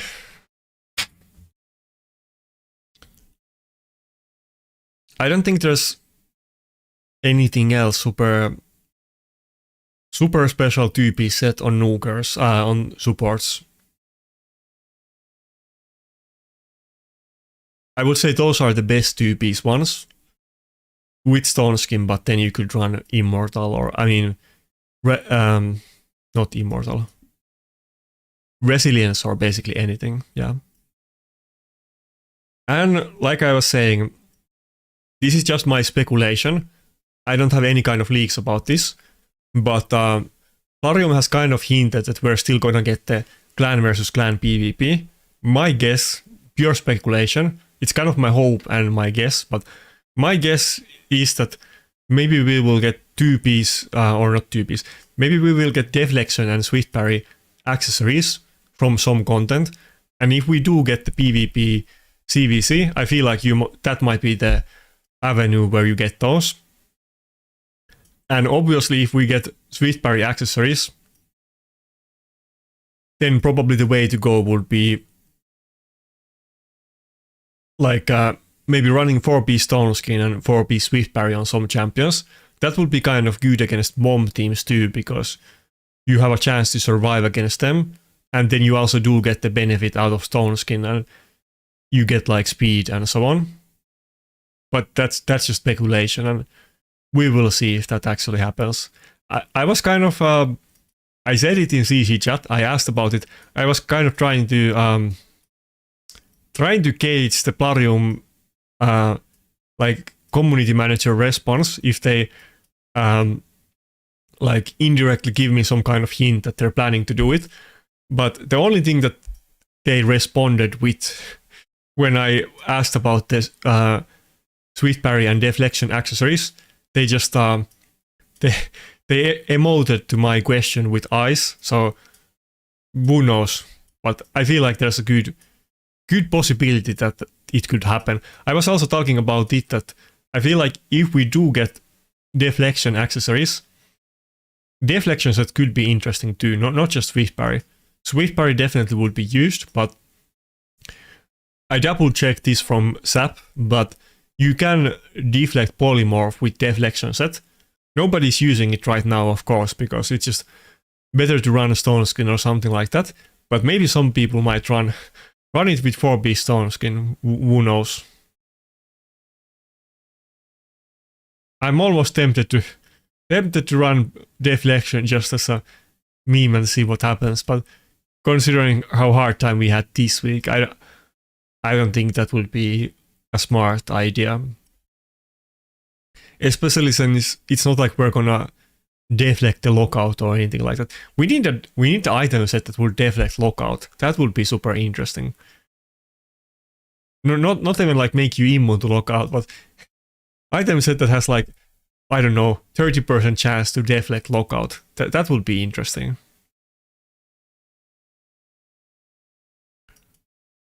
Oh, what do we have up? Not Harima, okay. Not interesting, not good. Wait, this champion. I think this was some kind of PvE champion, yeah. This was not for PvP. Yeah, he does like burns and poisons, and I don't think Orgrin is like a top Hydra faction anyway, but yeah, not interesting for PvP. I've already said this, I have never bought a single prism shard before. I have really hard time pronouncing the word prism. It's not easy to say, but when we get Harima in these next time, I will probably buy them. That's the best way. If you want to get any specific champion, the best way is with these shards. I might actually buy them when we get Harima. I think there was Harima in them not too long time ago, so it might take a while for her to reappear, but I think I will go for it when it happens. And probably get disappointed, but we will find about that.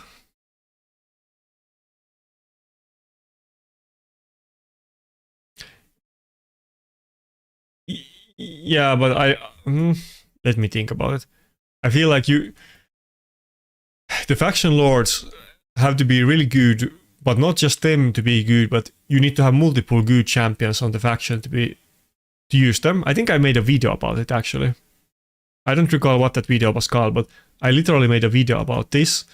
That not the faction lords right now really see any use, and it basically has to be on a really good faction when there's multiple good champions to use. I don't think Orgrin is gonna be that. I was kind of speculating that there's like some of the highest potential factions are still left where you could get really good ones. Wait, which video was it? I literally made a video about this.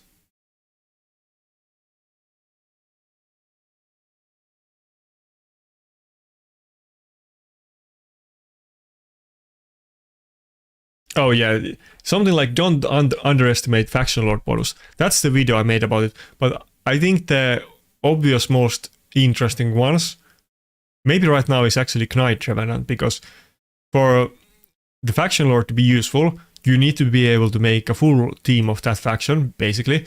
You need 3 top tier champions in that faction, and literally for PvP, and on that video I also talked about ones for PvE. I think some other factions could be great for PvE, but on Knight Revenant you have Angora, Narses and Grixia, and if there's a good faction lord for PvP, it's totally possible that it could be like a meta defense team if it was something interesting. But basically, you need to have it on the right faction to be relevant. Maybe it could be on Undead as well. I mean, there's Siphi Rotos and UDK, but I don't think Rotos is very meta. But yeah, I will say Ogrun is probably considered the worst faction in the game, or do you guys disagree? If not the worst, then definitely one of the worst. Like, they have couple okay, I mean, Blizzard can like solo Sand Devil and so on, but nobody is really used in endgame content, apart from Gizmark is used in PvP, but there's not like an actual Ogrun PvP team that you can make here.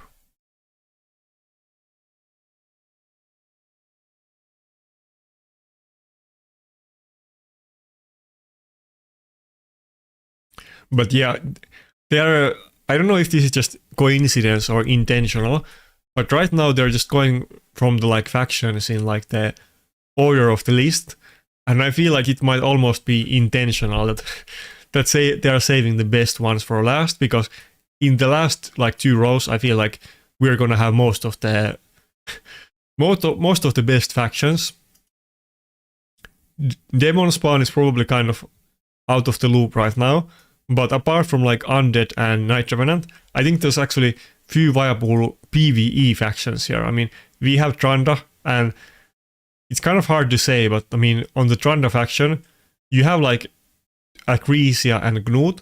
All of them are good PvE champions, though you don't usually use them together.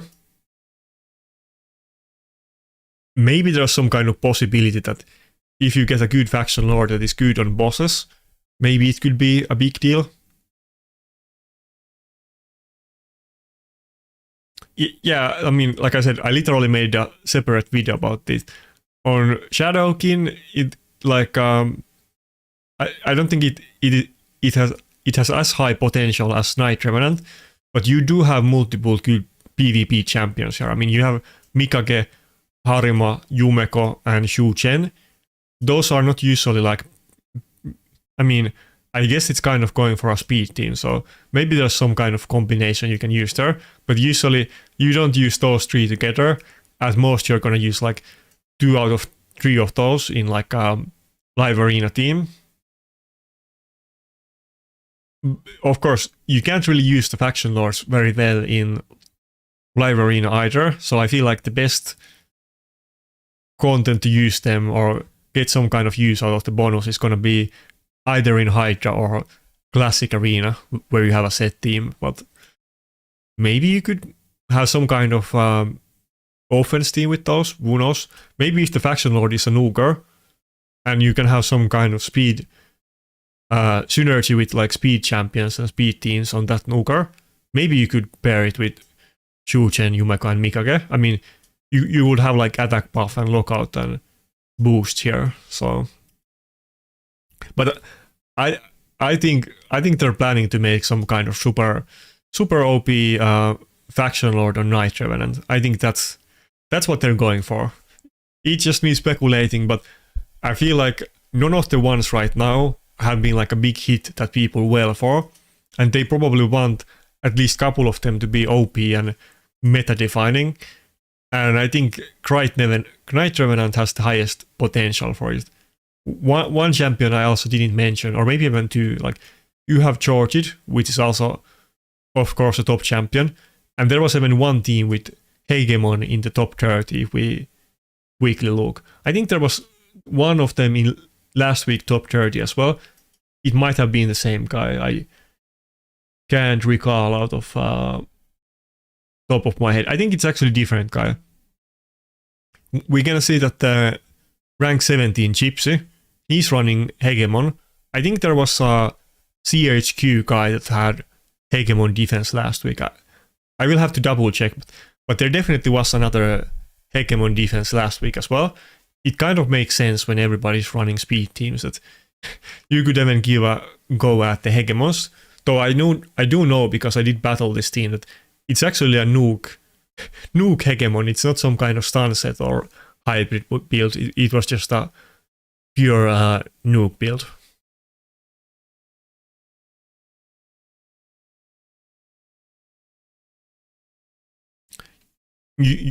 Why do you think it has to be defense based?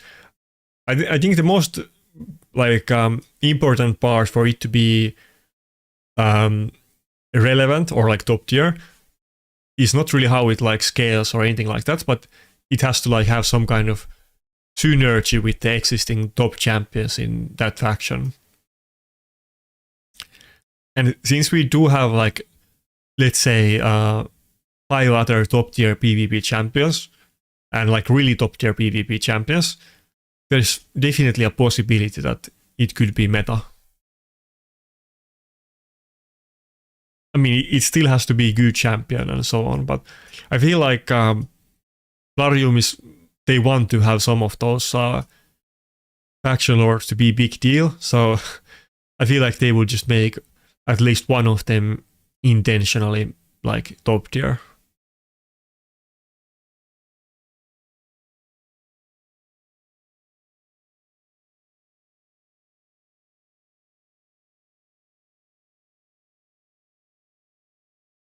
Wait, which dungeon event do we have up? Oh, it's the Ice Golem, I think. Yeah. Don't laugh at my Ice Golem team. I don't really have a team built for Ice Golem. It's just random champions put together.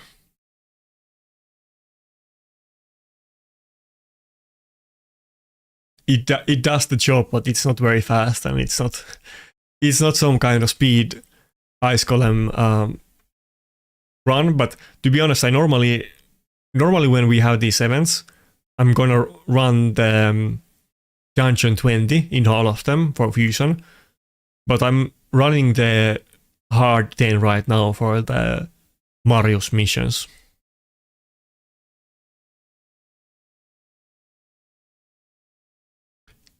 Yeah, I guess it could be like some kind of tanky support. Considering that you already have like Georgid, Narcissus, and Hegemon there, it doesn't have to be like a nuker. But it needs to have some kind of good utility. I feel like if the faction lord is, they're almost always support. Even if they are like a nuker, they still have lots of utility. So it really depends what kind of effects do they have on their skills. Probably it's best for it to be a like HP or defense scaling champion anyway, that you can build it tanky and you don't have to build any damage or anything like that.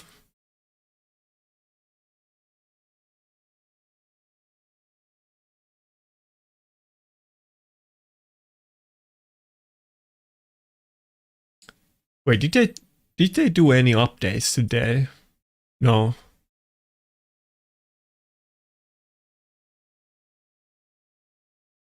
Anyway, I'm sure Plarium is gonna do some announcements tomorrow, if not today, but yeah.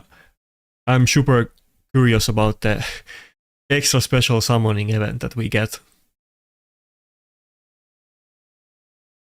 Yeah, I have Kai Morans here. I didn't really look into it. I know this works, and this is just random team I put together.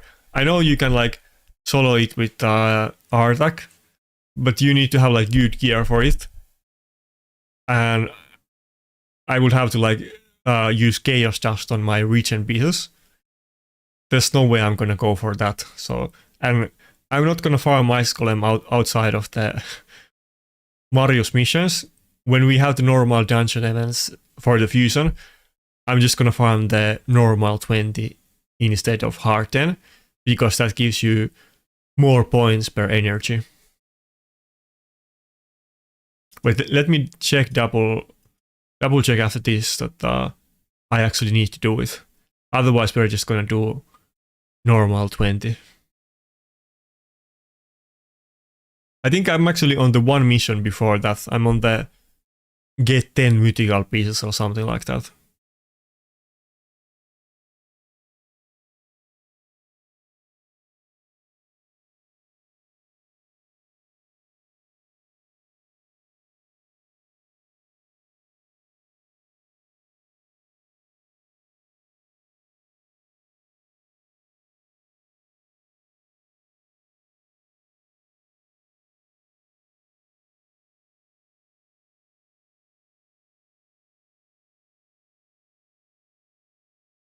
Yeah, I'm on, yeah, like 2 missions before the one that you're talking about. So yeah, I need 3 more mythical ones, yeah.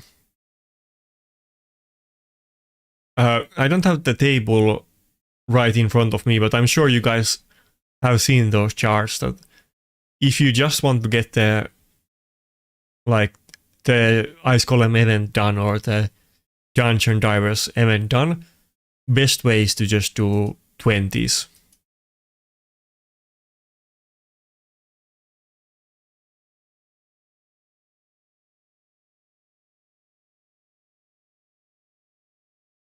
I think he was talking about the I can't say the word again, the white shards, prism shards. I can say the word am in that word the way that you say it in English, but in the prism shard events, I mean, I think he's talking about those. They are, I mean, they are better than other events in terms of like if you buy them with money, you get more legendaries for same price, and you have much higher chance to get the specific champion you want if you pull on their event. Yeah.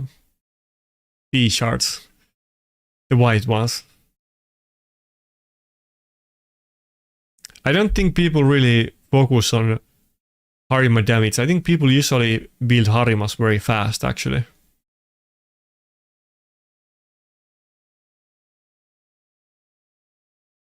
I mean, you get a lot of damage over time on her anyway, and even with that, it's not like she has the highest damage in the game, but she does have good enough damage, and she does a lot of like utility, and it ramps up over time. But yeah, usually people just go very fast builds. That's what I would do, at least if I had Harima. And to be honest, you kind of want to have most nukers nowadays pretty fast, just because lockout is so common that if you're running like 180 speed nuker, chances are that you're never gonna get your cooldowns back against lockout. Ideally, you would have your nukers at like 300 speed. Prism, is that better?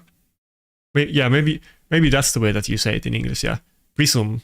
That sounds way better. I agree. Good tip, thanks.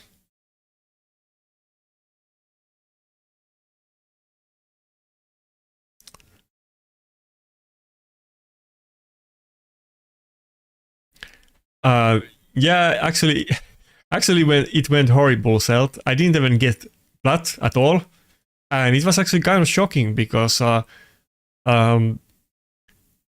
guess we dropped out of the platinum during the last battle, but we didn't lose any battles in offense, and I think I had like 1 or 2 battles that were 3 minutes, but generally they weren't even that slow battles. And I think the defense had like 12 losses and 2 wins, so not perfect, but it kind of seemed like we were gonna finish Plat. I'm kind of surprised that we didn't, but I guess the competition has just gotten very high.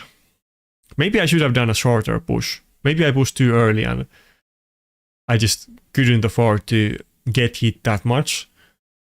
I was talking about it during the push that I guess the line between like top 20 and gold is smaller than it normally is. So like the difference between getting like top 50 and gold is not that many battles, and I guess we just had bad timing with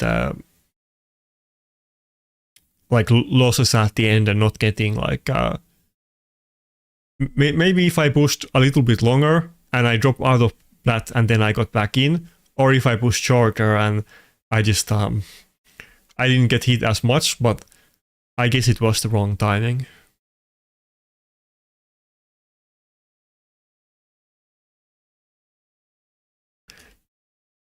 Yeah, I mean, the gear matters, and like I said, Harima isn't the highest damage champion in the game for sure. I hope you have like Sifi or some kind of defense buff, because, well, I hope you have Sifi because the other defense buff champions are not that good or as good. But yeah, 4-piece stone skin and a high speed, that's the build I would go on her. Like 4-piece lethal, 4-piece stone skin and good speed. You could even consider going with speed boots. I still like to go with defense boots, but if you have, it kind of depends on the build that you can make with them. I would go with either one of those.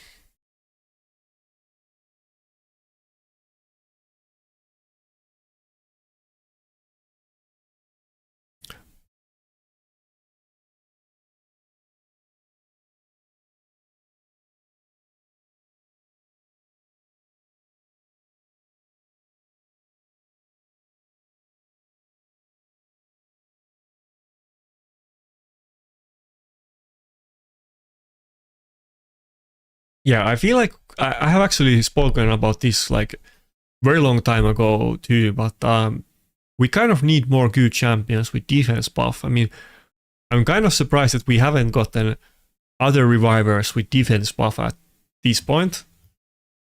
There needs to be some kind of free-to-play Sifi alternative, or maybe something that does something else, so it's not like just a lesser Sifi copy. But it would be good to have some kind of fusion that is a reviver and does defense buff.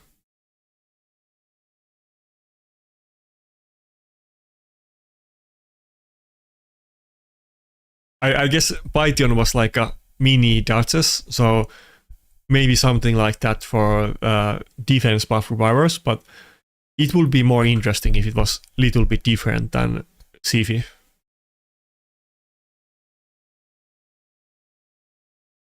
Maybe a reviver that does what were those called? Those new stacks that protect your team. Maybe it could do those and yeah, those and defense buff and revive. That could be interesting. Maybe that would be too good, to be honest.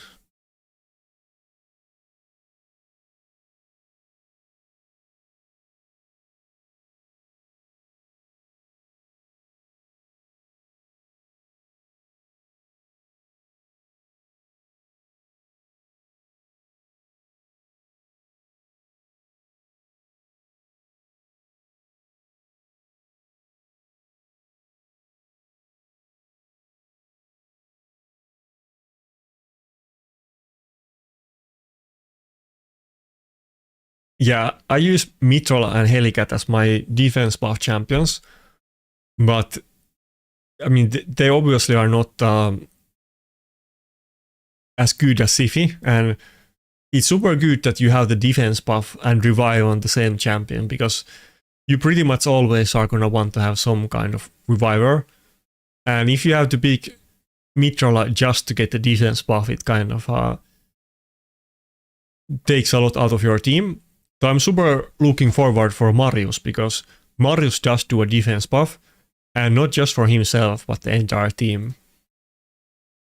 I feel like maybe my teams would be more tanky with the Marius in them. Not only does he do the defense buff on the team, but since Marius does the buff strip, that isn't like a traditional buff strip, that it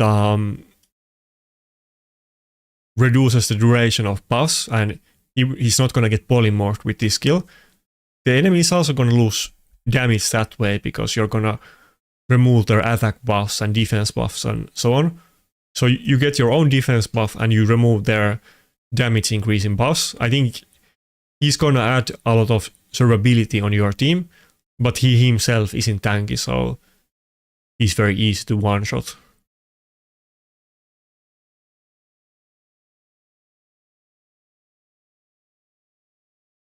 But yeah, what are these, where is it? The intercept, yeah. If we could get a reviver with intercept and defense buff, I think that would be a very interesting champion. We should get one of those as a fusion.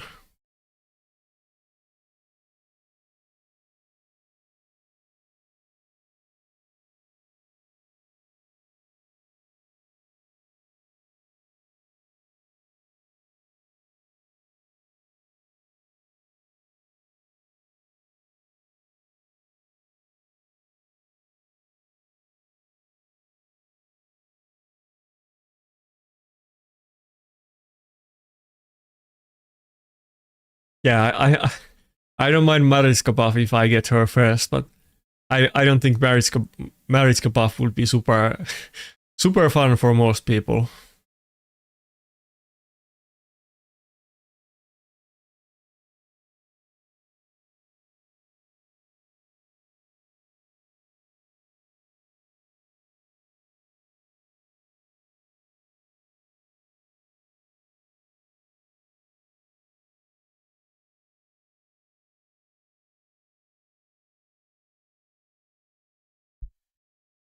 I mean, I do have like 50 voids, so hopefully the next void summon is gonna be good. I haven't kept track again the PT pools. Probably we're not gonna be at PT pool, but 50 voids is still a good chance to get a legendary.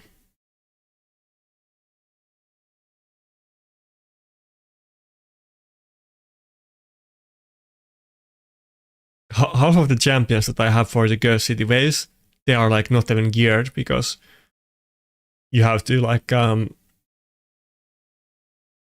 redo your team so many times. Wait, do I have any burns? I don't have any burns.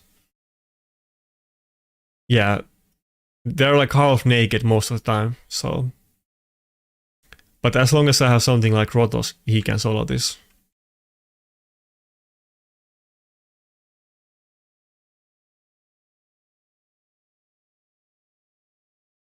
Just now or on the weekend?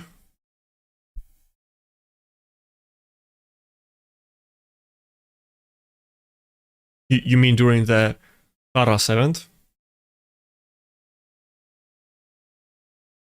Wait, I used it on the wrong one.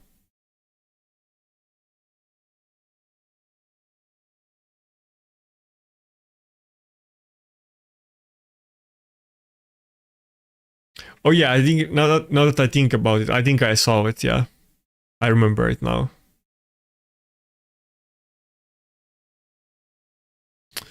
Wait, do I not have any gear on that? Yeah, this is what I had. I don't think she. Yeah, he doesn't have any gear. Wait, that champion doesn't need accuracy.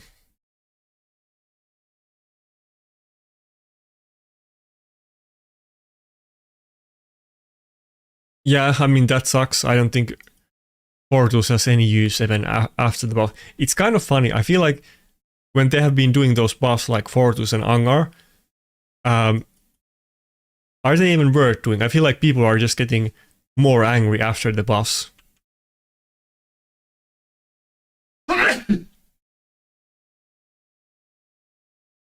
Since the buffs are not really like they are buffing those champions that people want to get buffed, but the buffs are so small that they don't make any difference. I feel like it's not even worth doing them at all in that case.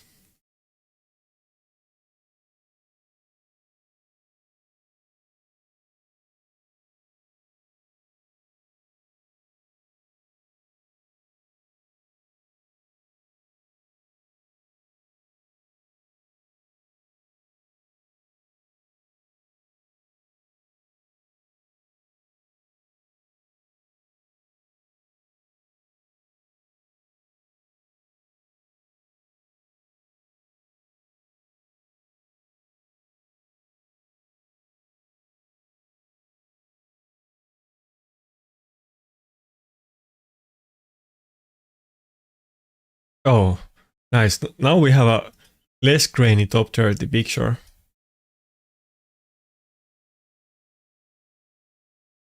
Yeah, it looks like it's pretty much the same one. I think, yeah, I think everybody's pretty much at the same ranks.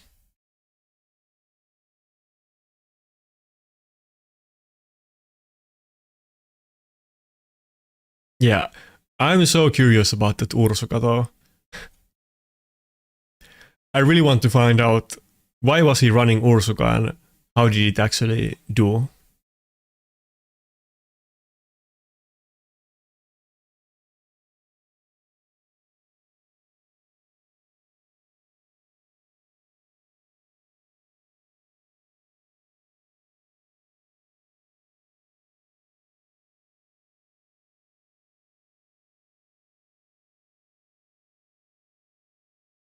Yeah, that's kind of funny.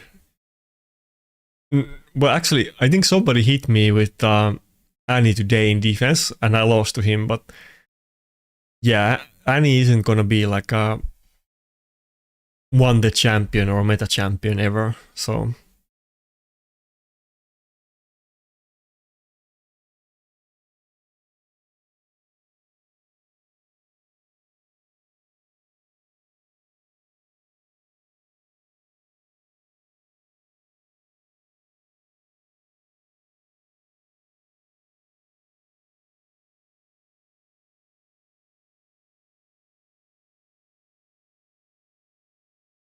this looks like a so crappy team. I mean, I guess this is one of the early stages, so it's not that hard. But it's like random supports and like epics and whatever, and they're not even geared. Like half of these don't have any gear on, or maybe they have half of the gear on. If this was like a tanky wave, it would be super. I wouldn't even be able to do this. I would actually have to put gear on everybody.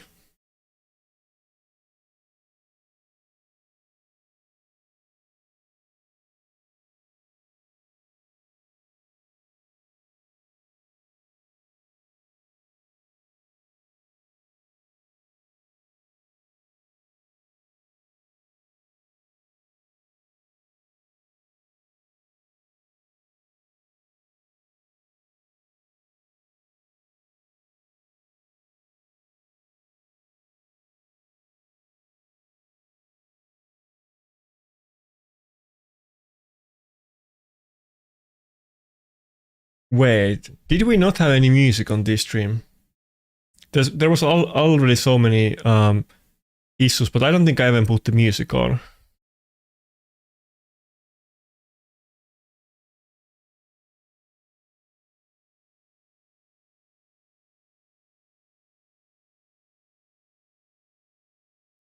Okay, I guess we have it now, but it's a bit late. Nobody said anything about it before. Okay, this stream was super scuffed. I was should have started way earlier, done the full live arena session, and then at the start we couldn't even get the chat working. And there was no music.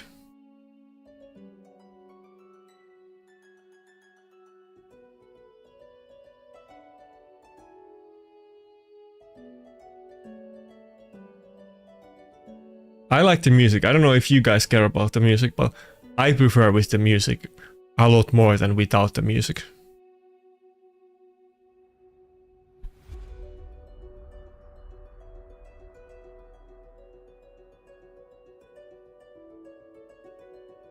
Okay, anyway, this was Super Scarfed stream. On Friday, I'm gonna do another long stream, and it's gonna be way better than this one.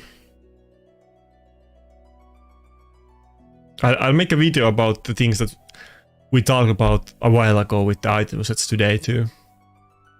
I totally feel like now is the chance to put Frostbite again on your champions because of the stone skin accessories and you having like a free 2-piece item set, and also the other ones that we talked about, like Defiant is overlooked, Bolster is sucks now.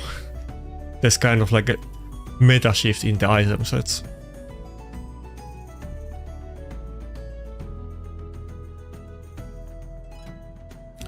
definitely wouldn't put anybody in 4-piece bolster for a classic arena defense.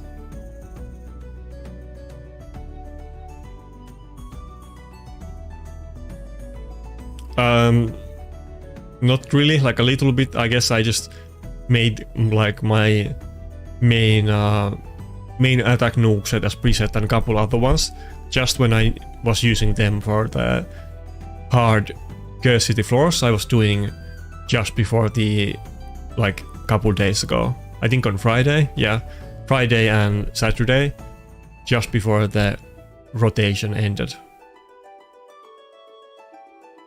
But I mean, I don't think there's anything too complicated to it.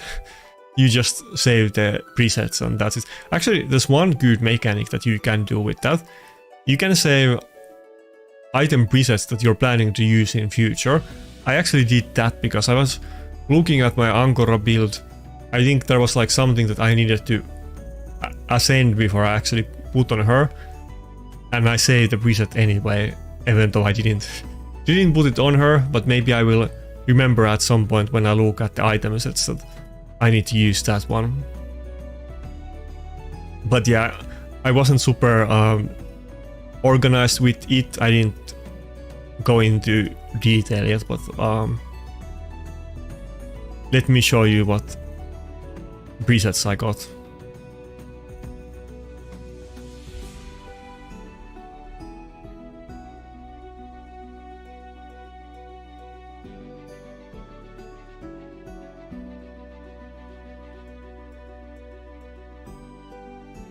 Yeah, I think I literally typed it on the, as you can see, I have like two Angora sets. Both are with the Frostbite, but the other one is like with a chest that is not ascended, or it's just 1 star, and I need to Chaos Dust this, and when I can Chaos Dust that one, it's a better set, so I guess you can like put some kind of reminders for future sets, which is what I did, but I guess the most practical is that you put your best speed set, you boost your like best few nuke sets or whatever, and then you can easily swap them around. But I'll just I'll make the presets when I'm actually using them, so I have no rush to make a trillion presets. It's not like I'm gonna use them that much. Wait, I wasn't able to do this last time. Thank God that... Wait, I can't do it yet. Not enough souls. I pulled a lot of souls during the special soul event that we had last week, and I was able to do, I think, all of the awakened stages last time, which is not something that I have ever done before. But I guess this one I'm not able to do though.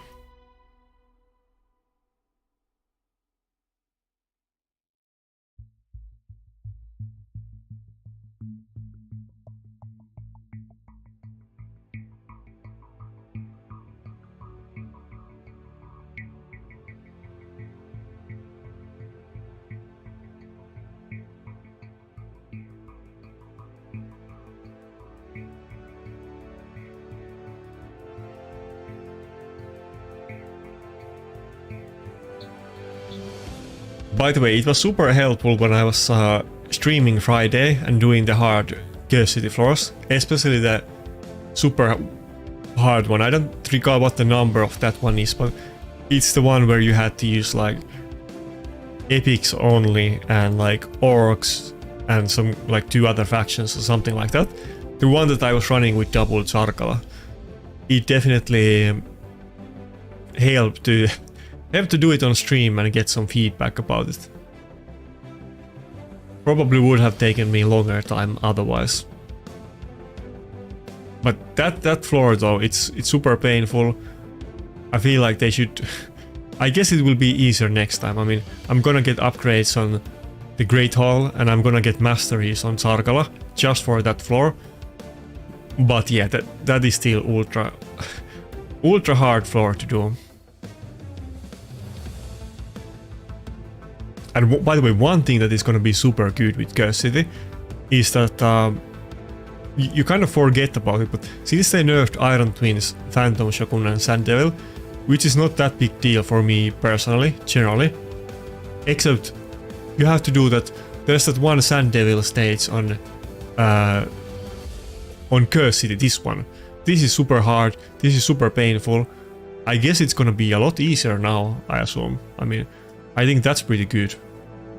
This was probably the most annoying single stage for me. I mean, the stage 6 is always painful as well, but the Sand Devil might even be more painful.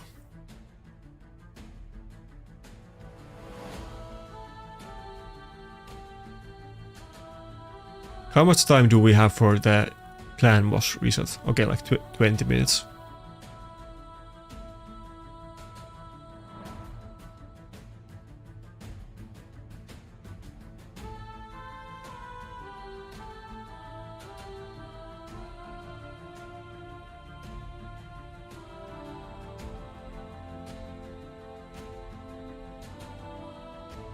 No? Oh my god.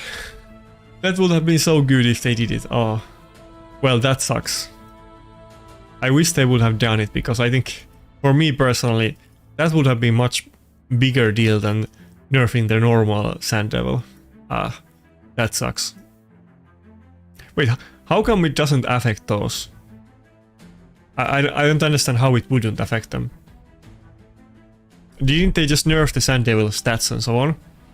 But they... Wouldn't it also affect the Curse City?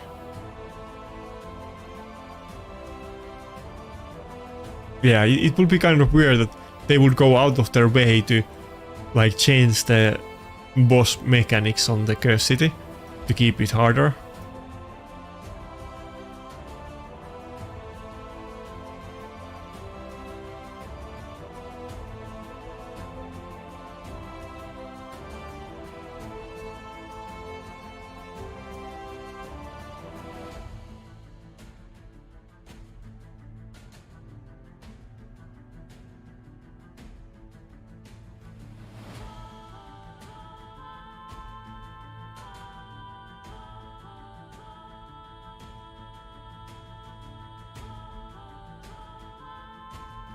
Yeah, I mean, yeah, I know that they are like lower level than the hardest level of those bosses, or the Sand Devil, but it's super hard when you have to use specific actions to do it though.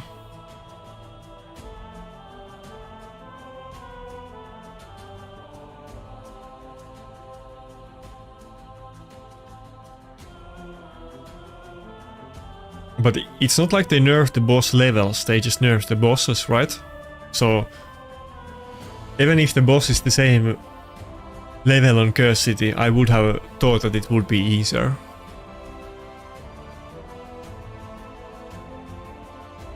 Yeah, well, that sucks.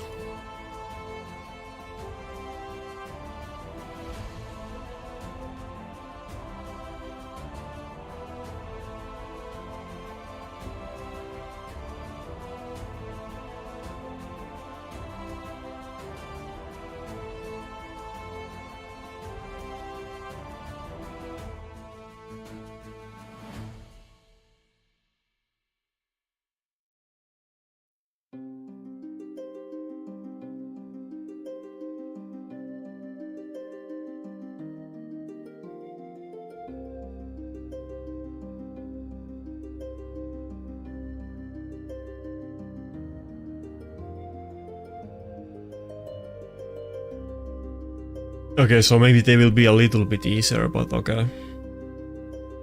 I guess we'll find out when we get there. It's gonna take... actually not that long. I guess it's gonna be... maybe next week, maybe this week. Maybe on weekend we're already gonna be on the Sand Devil room. Yeah, I mean, it's not gonna take that long. It's... yeah, a couple days, and if I go for the keys first and do the boss and then go to the Sand Devil, it doesn't actually take that many days. I'm sure on weekend we're already on the Sand Devil room. Oh, we can use the Ninja here. I think Amius is also gonna be a lot easier with the free gear swap, because at least for me personally, I obviously never used my best gear on this boss because it would cost me like, I don't know, 20 million silver to do it every time. But maybe now it will be easier. I do like using Ninja on it, even though Ninja resets the cooldowns and it's not good. But maybe I'll just put Ninja and Quintus in my best nuke gear and try to kill it fast.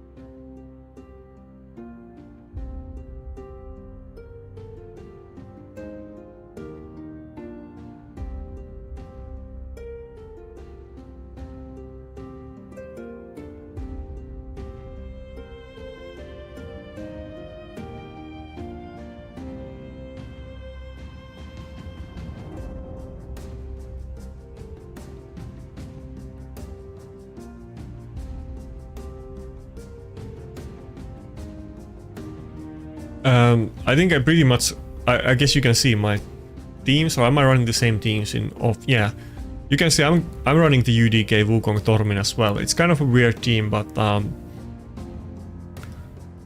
I mean, Wukong does do the buff strip, so it kind of makes sense with Tormin. You could also run maybe Mikage.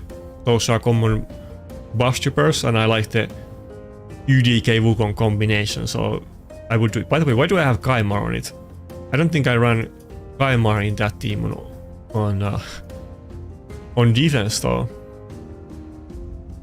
I guess it doesn't matter, but yeah, I don't think I ran this team with Kaimar. Oh, I wasn't using the presets, okay. Yeah, these are the teams that I normally use. I guess you have to change the teams for the daily missions, and sometimes I just forget to put my actual presets back on. I'm not gonna lie, I'm pretty lazy with this stuff. Like, I just auto all of teams. My teams are good enough that I can literally just auto, and I will stay in gold 4 if I just use my keys. Not just stay, but I would be like high rank if I just do the battles. But they are super long, and if I forget to put defense up, I'm just gonna drop down in the ranks. But this is what I would normally run. I'm literally going with the entire setup. What? Did I just disconnect? Certainly not the best team to run, but it's kind of like it can be kind of good against speed teams, and I'm just using the good popular champions that I already have geared for other stuff. Because if you have to build like new champions, or like you wouldn't want to build your champions differently just to do tag team arena. You would want to use the same setups that you use in I think we're gonna lose this one. You would want to use the same setups that you use in live arena as well, and try to adjust those builds to work here. But if you're more early in the game and you're progressing, you probably will have to like build some specific counters to popular tag team arena meta teams, and I have made some videos about that in the past, but me personally at this point I just auto these battles and it's good enough. It said, OBS said something like I disconnected, but okay, good. I think I should make some tag team videos, so people often ask about it. Which is kind of funny, because I think tag team arena might be the part of the game people hate more than Curse City. But yeah, I mean, I always say the same thing, that it's very account specific and situational, that it depends what champions you have. Tag team is very cheesable because nobody's running there. You need to have 3 teams, so most of the time people have to split their best champions on multiple teams, and since they don't have their best possible defense teams up, they are often cheesable in some ways. and you can like game the system that maybe you use your speed team against their slow teams, and then maybe there's some way to cheese their speed team and you do it that way. There's ways to do it, but it really depends what champions you have and what teams the enemy are using. But it's also like people don't put that much effort into it. So if you really have like a strong account or like more platinum level endgame account, you can just auto it. I mean, people don't even put their best possible defense teams up. They just put something up. That's kind of what I do. It's not like I try to theory craft my tag team arena teams. And I guess I've actually been attacked 3 times this week, but often I don't even get attacked once in tag team arena. This guy even, I feel like, was that after the, maybe this was after the reset? No, did he actually get 3 wins against me with my, I'm not sure, maybe that was after it. I feel like this wasn't after I put my one-man defense, it was before it. Anyway.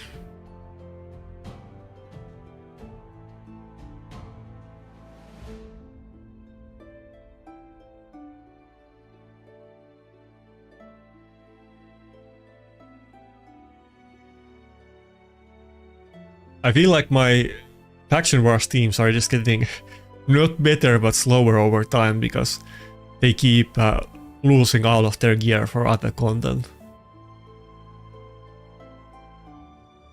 I wouldn't make Stormin slow. I feel like he's one of those champions that you need to build him very fast. I would, even though he doesn't have highest damage, I would sacrifice damage to be fast on him.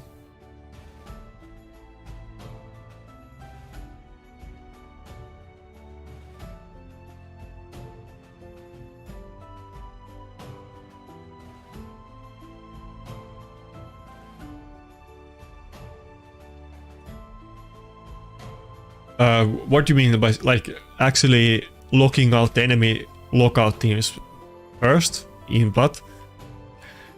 I wouldn't really want to say a number because I don't know. I mean, I haven't been trying to do it. I think it's gonna be good amount faster than 400, but probably if you're gonna be 400 speed on your lockout, you're gonna be faster than most. But also there's gonna be people in top 20 with like 460 speed lockouts. Yeah, I think 400 is faster than most, but it's very risky. I mean, if you're just 400, there's gonna be plenty of people that are faster than you, and some people are gonna be way faster than you.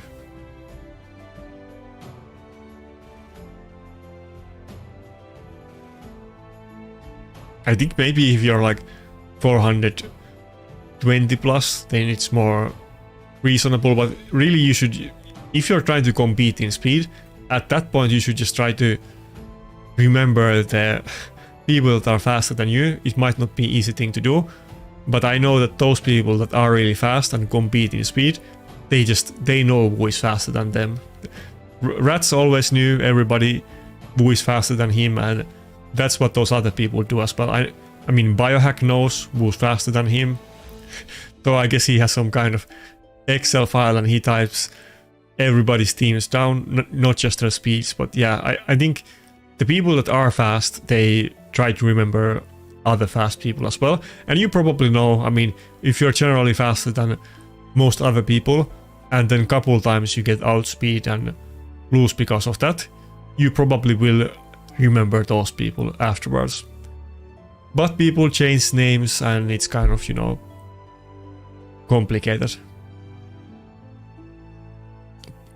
It only costs 20 gems to change your name, and you can use those Windows Alt key codes, so you can have multiple accounts that visually have the exact same name, even though it will have some hidden symbols that are omitted that you can't actually see, but anybody can be with any name in this game.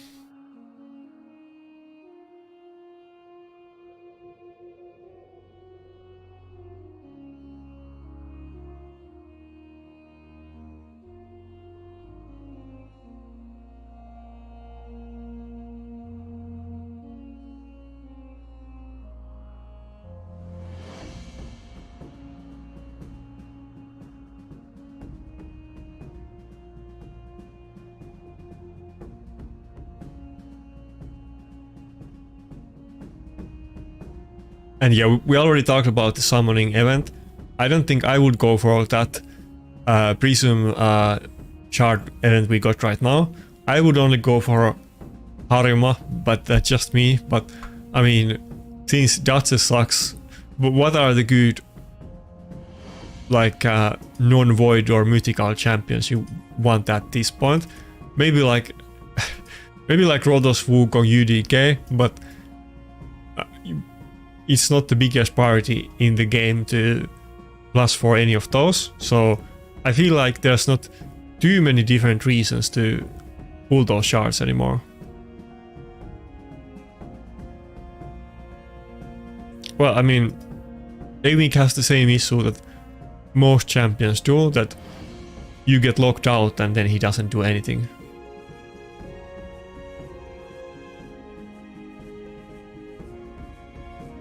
I mean, if you're faster then it's like okay, but I mean, often you're gonna get locked out. And at that point, if you are faster than the enemy and you're running fast Emic, you might as well run a fast lockout instead, or fast Armonds at least.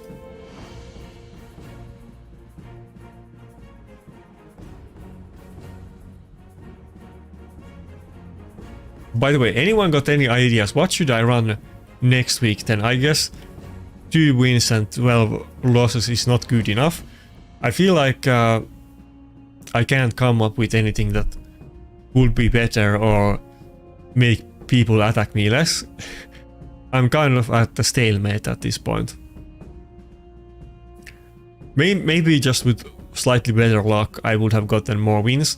I think another issue is also, even though these teams that attack me don't have a lot of debuffs except like Armans, but I don't have a lot of polymorph in my team. Basically there's nobody with 6-star polymorph in my defense. That's maybe a big issue.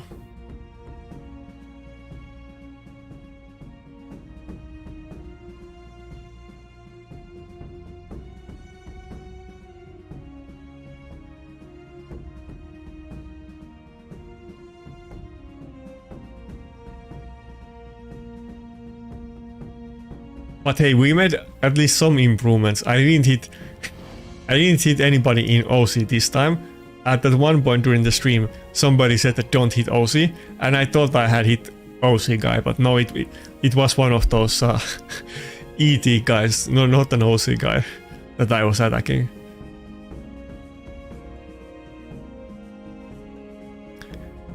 What's up, Raid Master? Okay, let's look. I think most of them. I think it probably was more than 50%, but let's double check. Yeah, like if you were tryharding, this Torment team could be pretty good against the speed teams, as you can see with our okay, Initway is destroying us, but we do have the double buff strip with the Torment passive. It can be kind of good cheese. Torment is kind of growing on me even though I hate him. He doesn't do enough damage and he isn't that tanky, but I feel like I'm using him more and more over time though.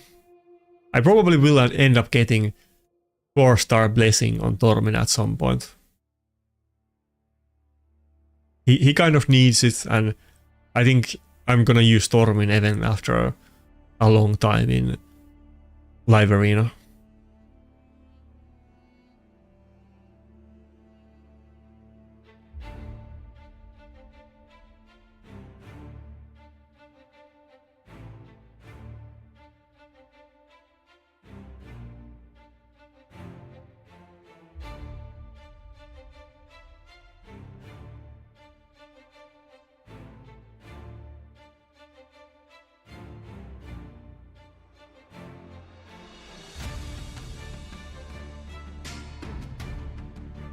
Nah. He's gonna get the revive off.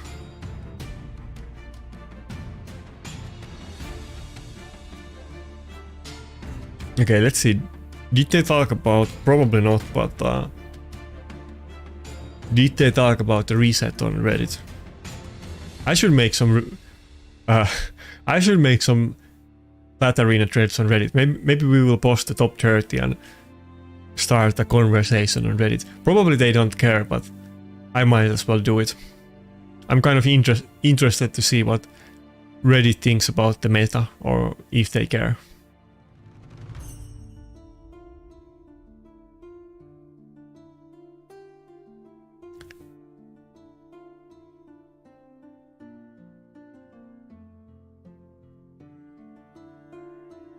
What? You can get YouTube Premium from some raid promotion? Really?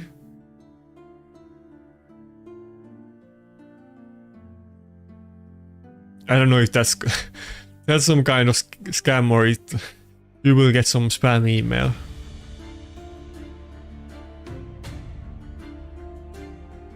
YouTube is ramping up the ads. I'm seeing like tons of ads all the time.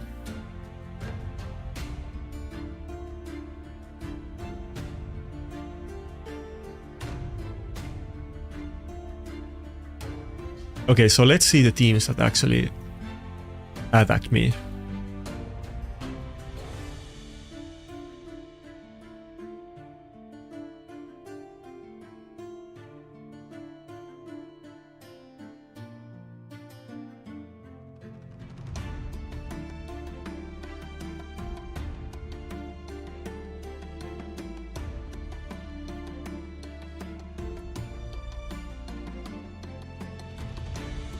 Yeah, so pretty much like half of the teams that attacked me were with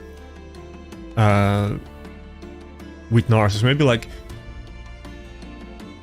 one more team didn't use Narcissus and used something else, but like 50% of the teams. Probably it would maybe even be higher than that if I was higher in Platinum, but I did get attacked. Well, maybe this battle doesn't count. I did get attacked like 2 times by Folly, and then 1 time by Annie, and 1 time by Initve. So there was some weird cheese that people were specifically doing because I was running the Wukong, I guess. But outside of those, it's basically Narcissus teams. Yeah. Wait, this doesn't count. This was before results, yeah. These don't even count. Probably it was more than 50% of the teams. We had like two more Narcissus teams than other teams.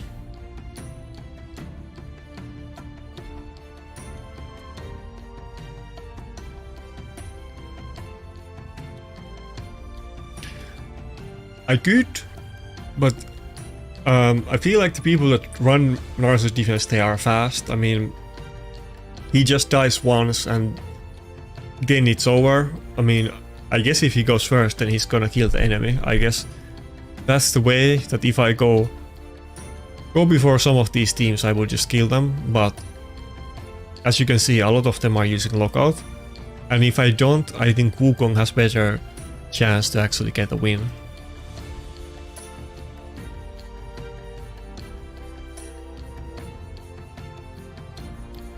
I guess let's put the Narcissus as the midweek defense and see how it goes. But he also doesn't have polymorph, and I don't have like a super fast lockout, so I don't think that's the best. And the people that were running Angor and Narcissus, usually it wasn't even with UDK. Let's actually, can we pull up the... Usually it was with like both Grixia and Galadriel instead of UDK. Okay, let's inspect the Narcissus defense teams.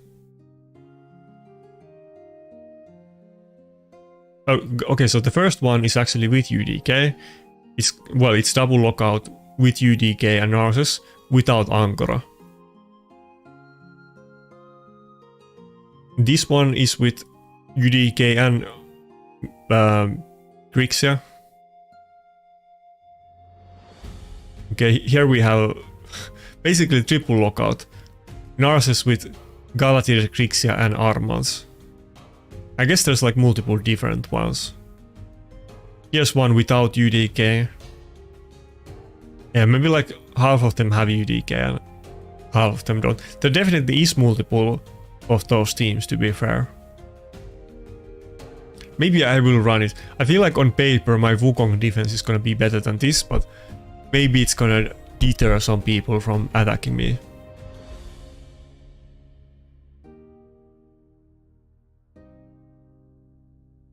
Yeah, there's surprisingly many people running it. I feel like maybe I get lucky this weekend and I get Marichka, and then I just run this defense with Marichka. Maybe it would actually be good.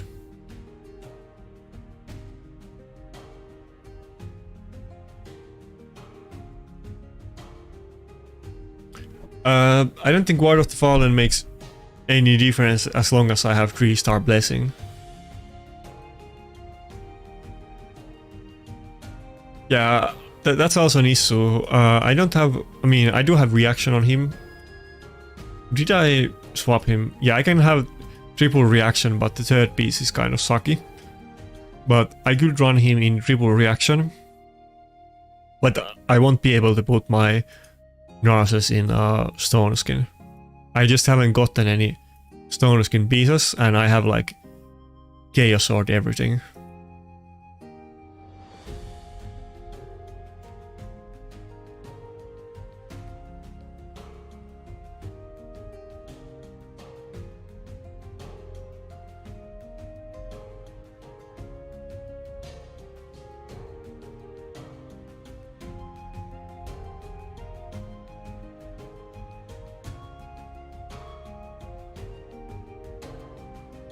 But yeah, sure. Maybe I should try it with Narses next week. I did run... I think I had 1 week where I ran just Narses. Probably I ran like this same team. And then I had 1 week where I ran Narses and Rotos, both of them.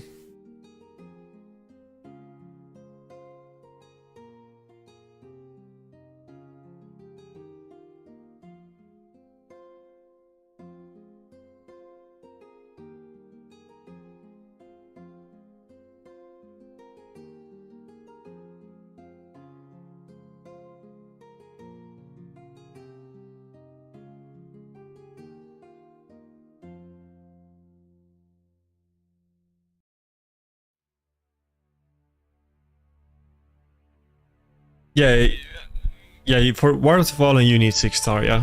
But I'm not gonna do it.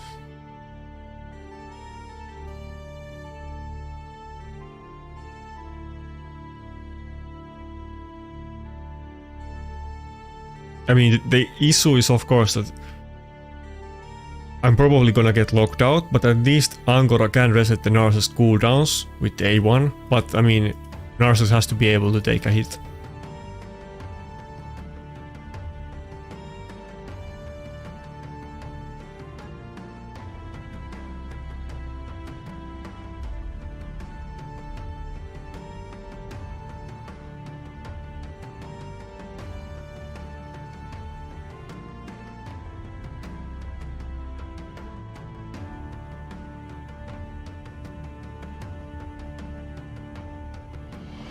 Yeah, but it's not just what is strongest, but it's what works against what people run. And if people run the lockout Narses offense against me, and they go first, then Wukong does have sometimes a chance to win against it.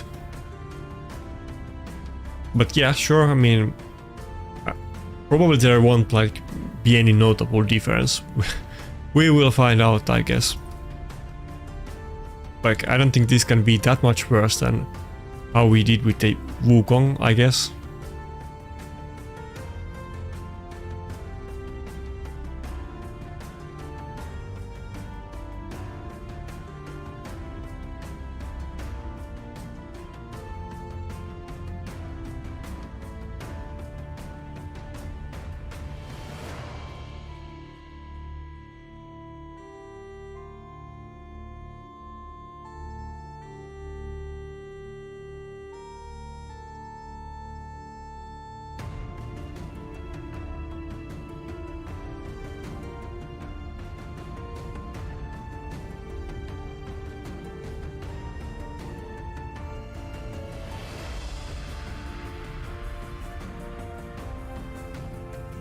Dude, okay.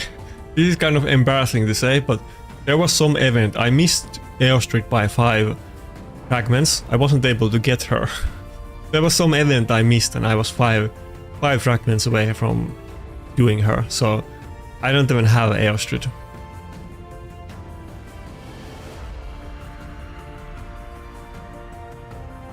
And I already used all of her 95 fragments that I had to get whatever it's called, the champion that you mount. Is it High Priest mount or whatever it is? I used those 95 fragments for her chests. I mean, I'm sure they did, but I wasn't gonna buy it, so I was just gonna skip it.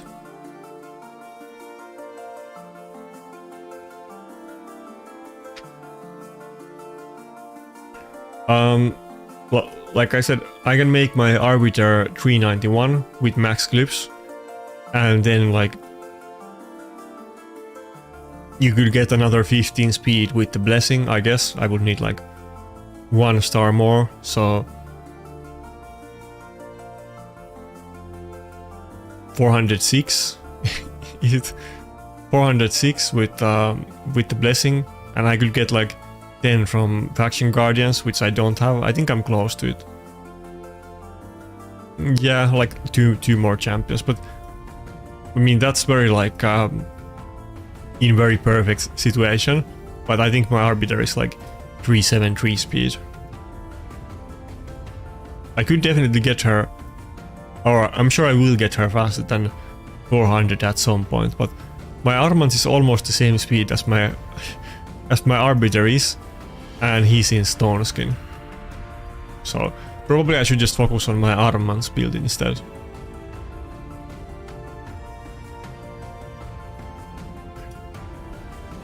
Yeah, I don't like to even though I have bought shards for the Narcissus and so on, but I don't really like to like be forced to buy shards to complete fusion event, and I don't think I need Airstreet that much. I definitely was trying to do the fusion, but I failed it.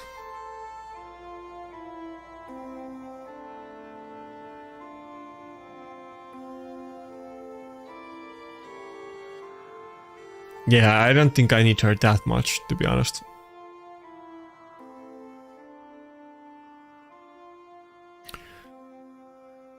Yeah, I'm also missing the Faction Guardians on Barbarians as well, and I think on... Wait, oh no, Barbarians I just need one more and then I'm good, yeah. Night Revenant I'm like 2 out of 10, that's the one that I was meaning. I think the Stone Skin Armand sometimes get some wins too because of it, if they don't expect the Stone Skin. But if I could get a really fast build without Stone Skin, I would go for that instead. But if my Arbiter is like 3 speed faster or whatever, in I guess 5 speed. 5 speed faster, but like 3 more speed from the items without Stone Skin. I would rather just go with the Stone Skin.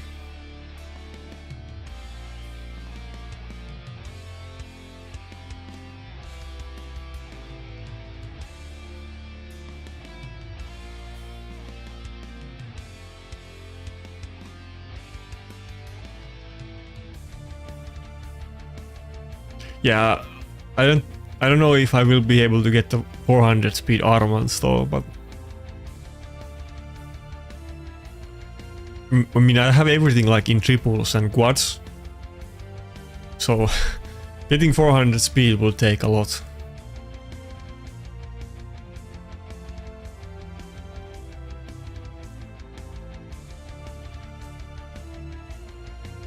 I guess if I get the Faction Guardians and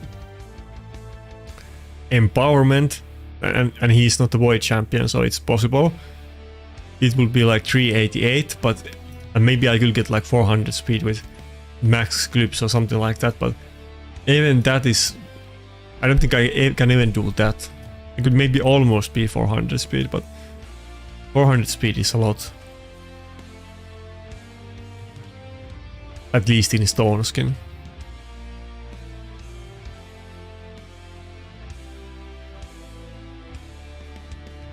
Wait, did I already do everything? Pretty much.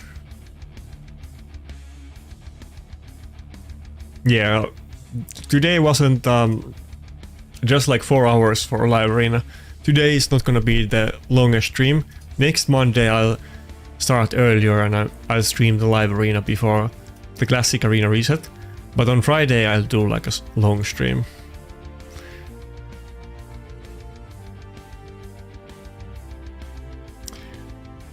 Yeah, I would like our base as well. I feel like she's very good.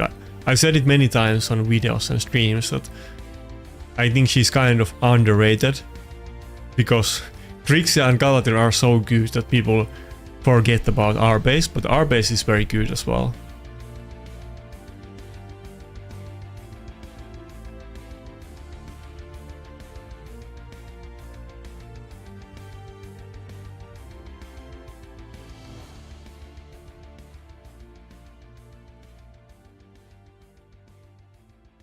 You mean like 4-piece stone skin with like 5-piece supersonic, or what do you mean?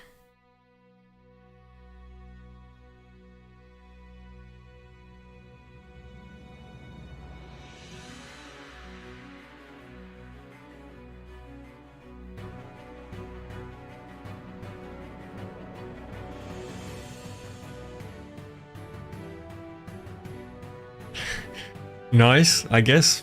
Why did you use Airstrid? Just for the turn meter boost, or what's the reason?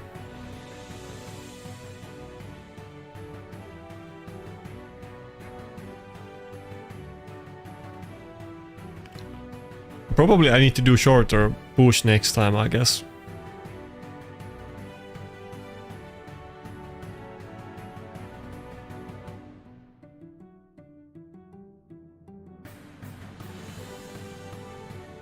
Well, okay, so if you get 30 extra speed without the supersonic like set effect, I would definitely go for the more speed, if that's what you mean.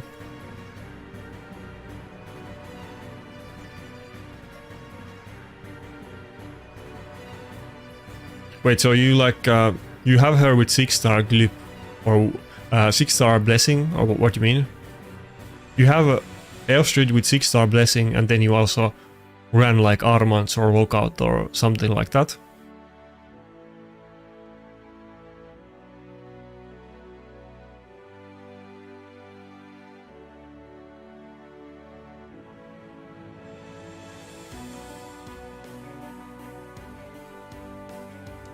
I still think that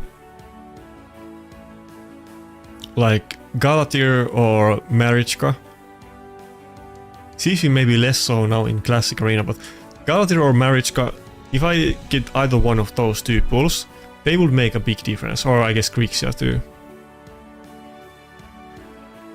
But pretty much every team in top 20 had multiple of those, sometimes or very often even all 3 of them, but they always had some combination of Galatir, Grixia and Marichka. I want to get one of them at least. But I think if I get one of them, I can pretty much run the otherwise same defense and it will be pretty good.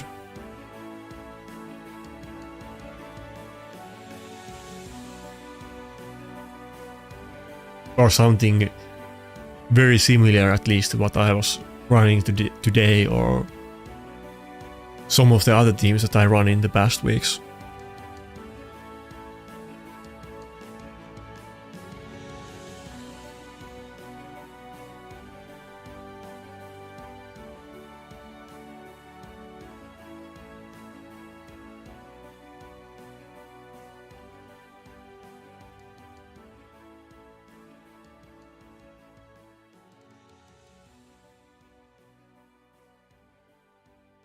I guess Armance divided the community more than Fatalis did, but people still hate Armance and some people don't want him to get nerfed and some really want him to get nerfed, and I guess we're gonna keep talking about that forever. Still, every other video that I do, people are debating if Arman should get nerfed or not in comments every time.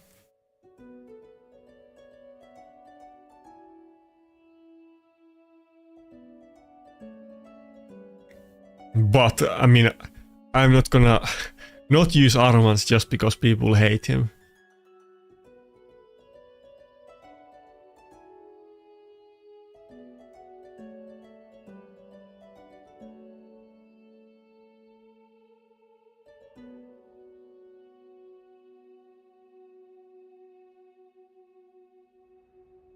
To be honest, if I were to pull something like Hegemon, I would probably run Hegemon in my defense team as well. People are using so much of those squeezy speed teams. Even if it's with like Narses, they're kind of squeezy teams. And it's always with Armans or Lockout.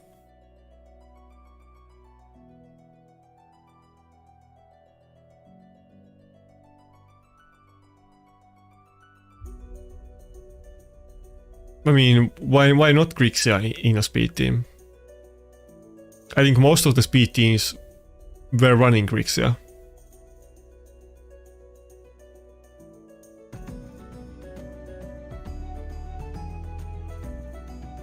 Like, you still have the lockout on Grixia, so if you go first, you lock out the enemy. And if they go first, then you can still unlock out your own team, I guess.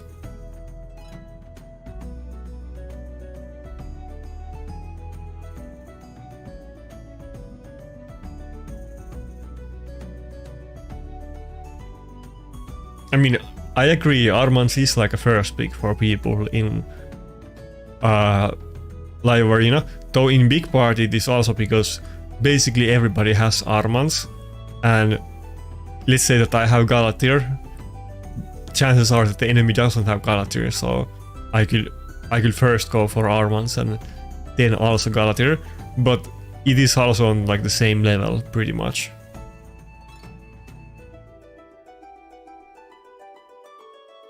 I mean, Galatir is definitely better for like classic arena defense because it's like more stally and RNG that way, but in live arena, Armans is like easy way to basically cheese any type of team if you go first.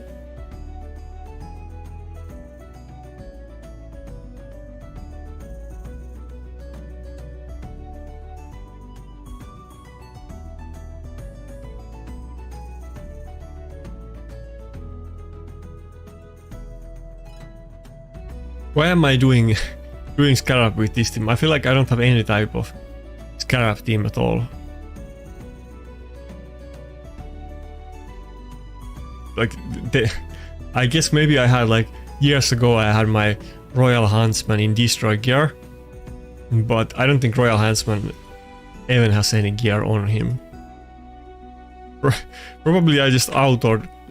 Wait, he does have gear on, what? I think I used him on some cool, some Curse City floors, but he doesn't have Curse Destroy set, so he's still useless. I guess I can just kill it with draw damage, maybe.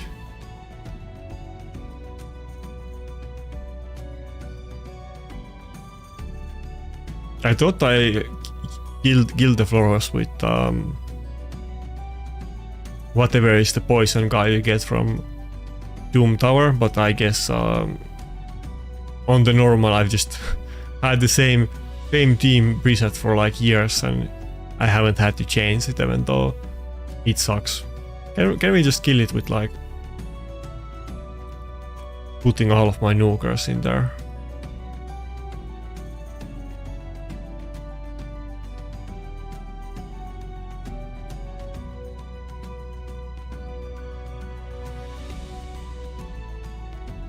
Oh yeah, I guess I could have put Rotos too.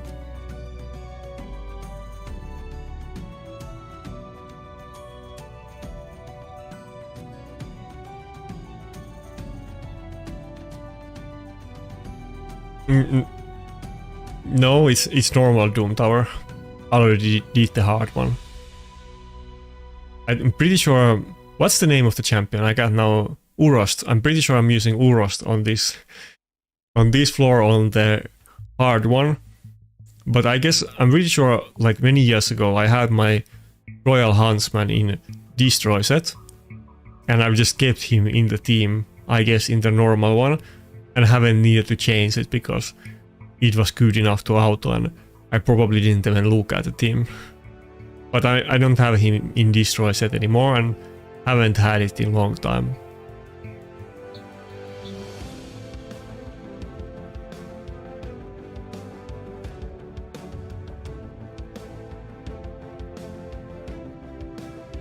Okay, it was still like 1 minute, so pretty fast even though we're completely ignoring the boss mechanics.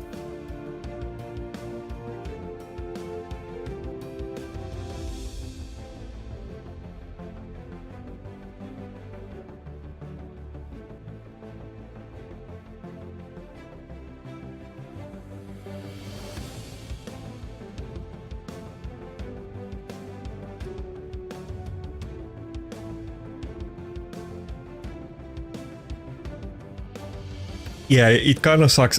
Actually, there's multiple people that DM'd me about the fact that they're trying to push Platinum and they missed the Narses event, or like they didn't pull the voids for him, or they missed an Angora fusion but they got Narses. And it kind of does suck because those were pretty good champions to miss out on. I almost feel like, are we gonna get anything else good at the rest of the year? Since we already got Armans and Angora, they might just make sure that all of the other fusions are as horrible as possible because we've had enough for this year. Wait, which was best fusion? Are you talking about Air Street still? Or are we talking about Armans, or which one? I mean, I would say that Armans was the best fusion of all time, but it kind of, if we put it in the context of that time, Rotos definitely was like maybe more OP when he was new than Armans is right now. I know it might be kind of hard to believe, but he was, and Tormin was super good too. I mean, many fusions were super strong after a time. I would still say that Rotos was the best fusion, but over time he has kind of diminished. And of course, right now Armans is definitely much better champion than Rotos, but when Rotos was new, I think he was definitely like better than what Armans is right now. I mean, just like not every, but like whales are using Armans in Live Arena 2. It's not just free-to-play people. And people do use like Galatir and Grixia. Not every single whale is using Armans in Platinum Arena, but they do use it a lot. But when Rotos was new, literally 100% of players in top Platinum, not just top Platinum, like everybody else, everybody was using Rotos. There was no reason ever to not use Rotos for any type of PvP situation basically. I mean, maybe you used something else than Rotos to counter Rotos teams, but you probably used Rotos as well, because if you like battle enemy Rotos with your own Rotos, probably you're gonna win against AI. In like you know how their passives work. Probably you're gonna win with the AI because you're gonna kill their team and they're gonna focus your Rotos and you're gonna win that way. But literally every single team had Rotos. Much more than people are using Armans right now.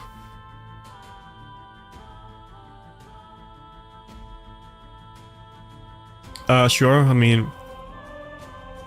Don't... Actually, I think I actually used Staldus yesterday in a couple of battles. I think I even won some battles with him. But I'm not a big fan of Staldus. I use him like begrudgingly, but I wouldn't want to use him. But I have to use him sometimes. That's basically where we're at. I don't think my Staldus deserves the gear that he has. He actually has pretty good gear, I would say. The champion just is kind of not not up to par to the modern standards. Here is the gear from Optimizer. You can see it better this way.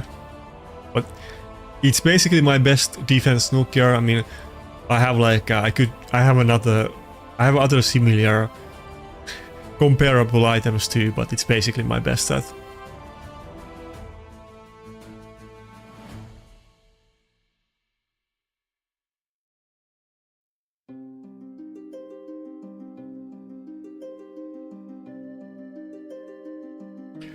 Staltos is great up to a point, but like when you fight against those really tanky teams with Maritska and so on, he doesn't have the damage to kill them. Unless you have like Lockout or some kind of hard CC, like maybe Mikage or Armans and Lockout and so on.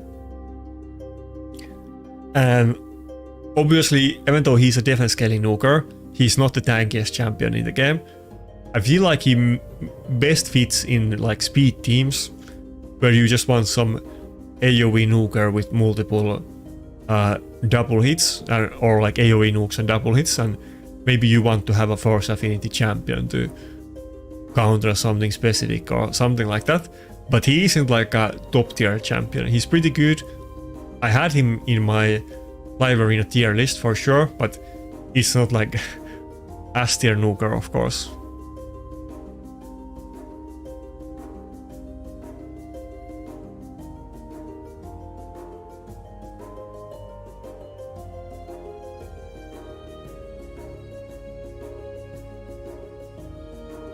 Yeah, there you go. I literally, in my last two battles, slightly flexing here, but literally in my last two battles, I did use Staltos.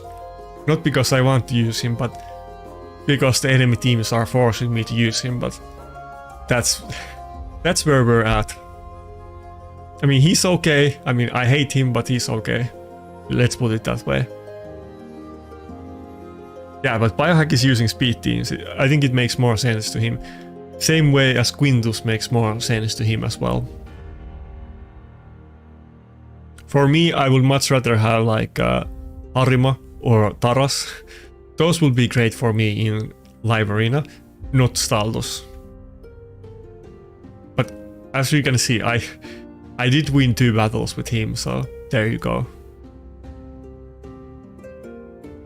Like, okay, the last battle is a good example. Like, let's say that you're against Lazarus, and maybe there's no way that you can take a hit from Lazarus. I mean, he's gonna ignore your shields, and something like Necret isn't gonna help against Lazarus unless you're protecting like Taras or some really tanky nuker. He's gonna kill your champions through shields. He's gonna put block buffs, debuff on you. So something like Helicat or other block damage champions are not gonna be good. And there's not really too many ways to actually survive hits from him other than just being super tanky. Maybe you can survive it with Taras, maybe you can take one hit with Narcissus, but Staltos is Force Affinity, so maybe you can just survive that way. I mean, like I said, there is quite many Magic Affinity champions. You might get weak hit. I mean, that can be good enough reason to pick him sometimes, to be honest. Kind of like I like to pick Rotos against Grixia, because Grixia can weak hit against Rotos. Kind of the same with Staltos, that he might be pretty good against Lazarus.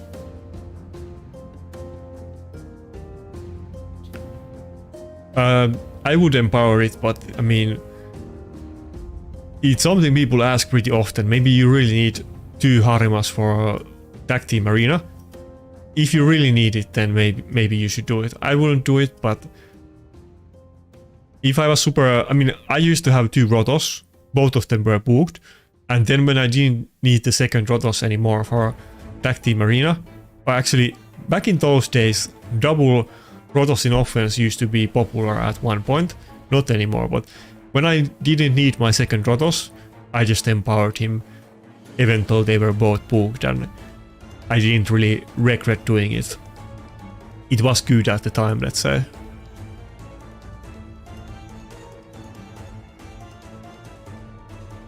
I mean, Narcissus has high base HP, so you might just be able to take one hit from... I wasn't saying that I'm using Narcissus with Necret, because usually the Necret protection is gonna go to something else anyway, since chances are that Narcissus is my highest HP champion in the team, or at least one of the highest. But Narcissus definitely might be able to take just a hit normally from Lazarus, because you have like 120k HP or more, especially if you have bone armor. But even without that, you might be able to take one hit. Not many hits though, but with Staldos, if you get multiple weak hits, you might be able to take actually many hits in a row. And even if you like get revived at 50% HP, you might still be able to take a Lazarus hit if you get weak hit. I mean, live arena is kind of hard, and the champions make massive difference. So at some point, often for me, the best way to win some battles, like I feel like I'm outmatched, and the only really way that I can win them is with polymorph procs or weak hits, and that's why you need to have everybody in polymorph, and that's why you need to use champions that the enemy nukers can weak hit on, or maybe Krixia can weak hit on. But at some point, those are the cards that you, if you don't have anything else that you can do, then you have to use those. Not that you can use them against everything, because there's a lot of void affinity champions and so on, but sometimes it can be good.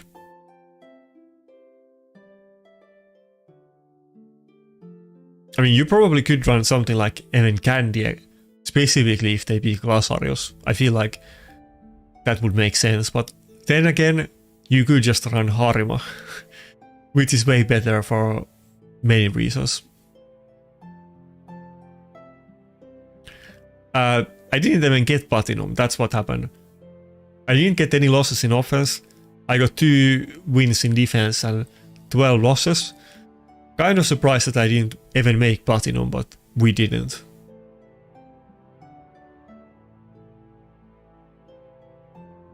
Yeah, I remember I had one battle in live arena just a couple days ago where my Wukong got crucified by the Torment passive. I guess I should manual these, but I usually just auto them.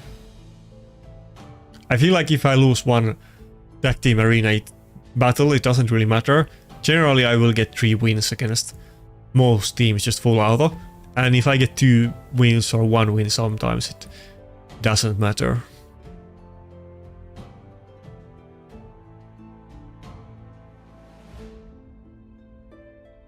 I mean, I should almost just surrender this one, but there's still a chance that if I get a revive, I might win. I mean, this guy definitely has a lot of CC with that team, when like Armand does the buff strip and then he has the petrification from Mitrala and Tormin passive.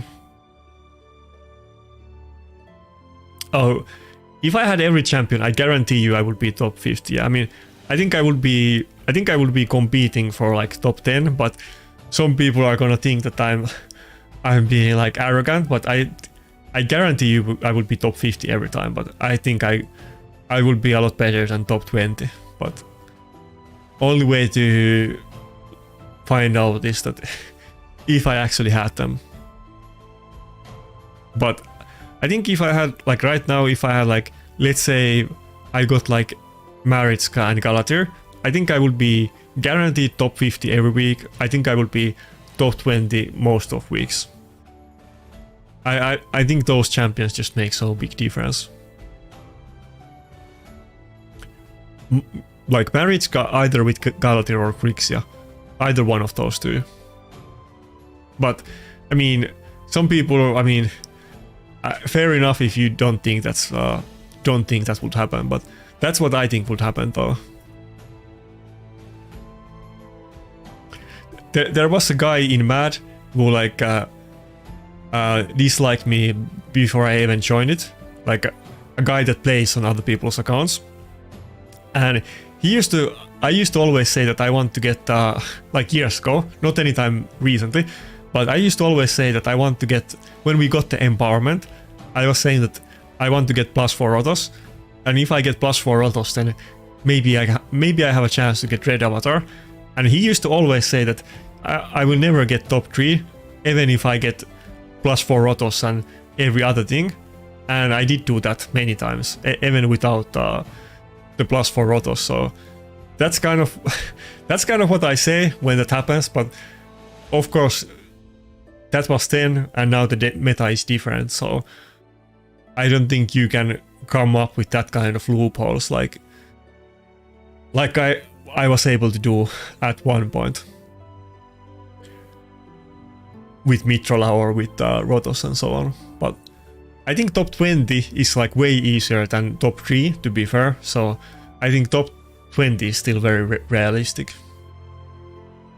with like Alatir or something like that. If you're competing for top 3, that means that you're like being targeted, and it also kind of comes down to RNG, that do people have grudges on you and how many people are focusing on you. And if you're just using like a standard defense team that is known by other people, it's not doable with account like mine, because it's still gonna be worse than the other people with like +4 champions and so on. They're gonna have as good or better gear and better everything else. The only way you can like really get top 3 on like account that isn't one of the best accounts, which is not really normally, that doesn't really happen. Like it happens only very rarely, but the only way you can really get top 3 with account like that is that you need to come up with some kind of strategy that the other people don't know about, and they lose because they don't know the matchup. That's really the only way to do it. That's the way I did it every time. I had some kind of team, that defense team, that people didn't know how to beat, and nobody else was running that team, and that's why even the top accounts lost to it, or like lost to it, just weren't able to attack it because they didn't know how to do it. But if I just use the same Galatir Grixia defense as the other people with worse speeds and worse stats, obviously that wouldn't be enough to win. But like I said, top 20 is totally different than top 3. Top 20 is like infinitely easier.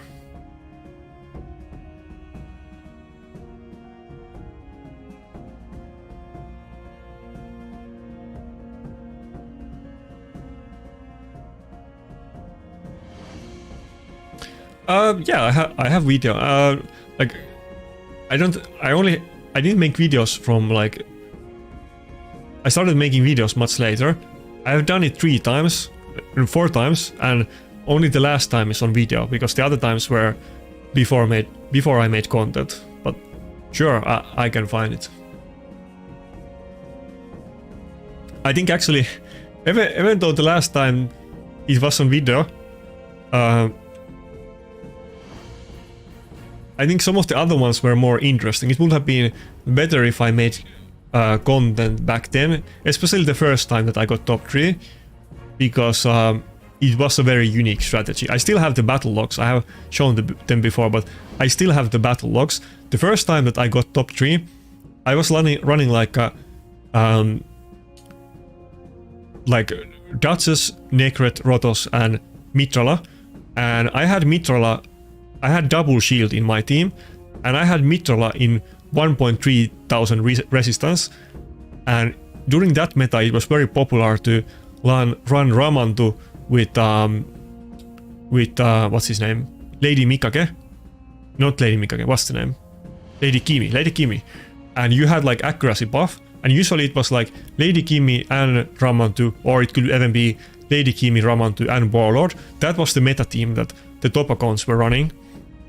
And I was running like double shield, or like shield and bolster with super high resistance Mitrola, and they weren't able to lock her out, which they weren't expecting. And that's why I was like, I got 16 wins and 2 losses on that reset on my defense. I think that was the most impressive thing that I did, because nobody, like that was completely unique strategy. and people were totally caught off guard, but there was like different thing every time that I got top 3. It was always with some kind of new strategy that people didn't know about. Give me a sec, it's one of the older videos, so it's one of my first videos, so it's like all the way down.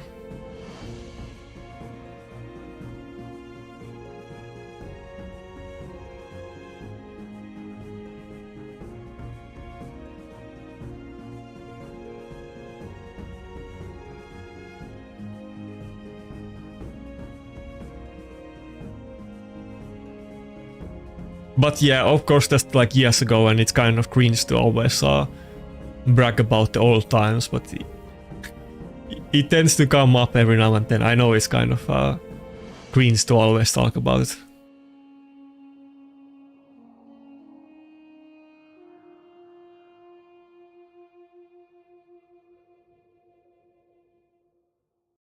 Damn, I actually have made a lot of videos. It takes me a long time to scroll through all of my videos.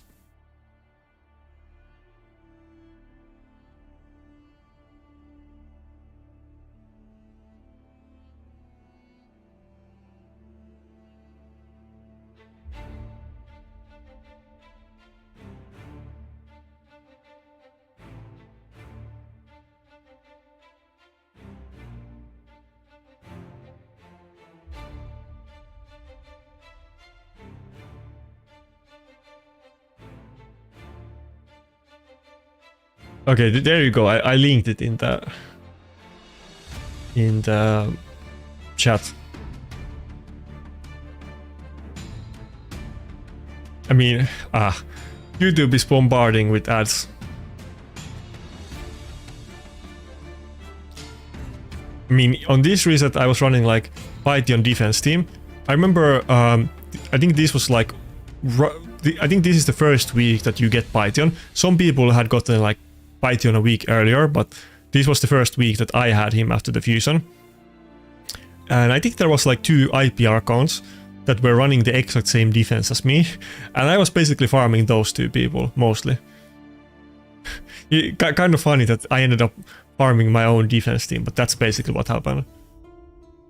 But I think we're mostly autoing Rotos teams with the Gala Rotos team, and I think there's some battles here. Maybe I run the triple nuker with UDK against Lockout. I was doing it at that time. But yeah, basically the reason, I mean, the offense battles weren't super fast. The reason why this was working was because my defense was pretty strong at the time, because Rotos wasn't out of the meta like it is right now.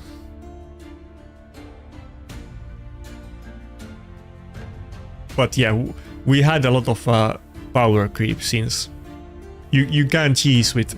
The big issue here, I guess, is that people are going for tanky teams.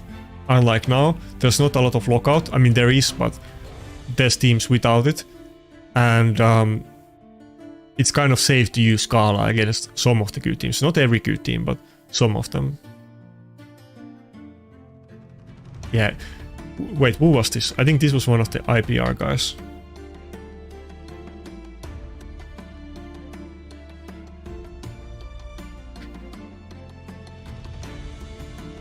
Yeah, okay, so yeah, it's Timo, yeah. Like I said, he was running the same defense team as me, and I was basically focusing on him. Anyway, you can see the video if you're curious, but it's mostly just me autoing people with the same offense. It doesn't look that glorious in practice.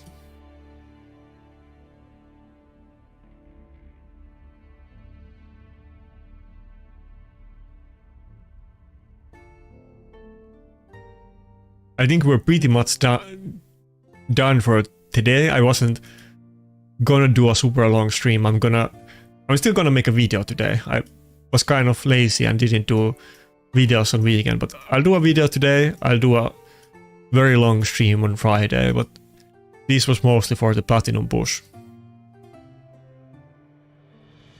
There's no older ones. That's like when I started making videos. I mean, I was playing this game for a very long time until I started making videos. I started doing them like 1.5 years ago. On that video, I think, did we not get the avatar? We got rank 2 on that video that I linked. I feel like we got the other avatar, not the one that I'm using, but the other avatar on that video. I mean, what? You can see the video.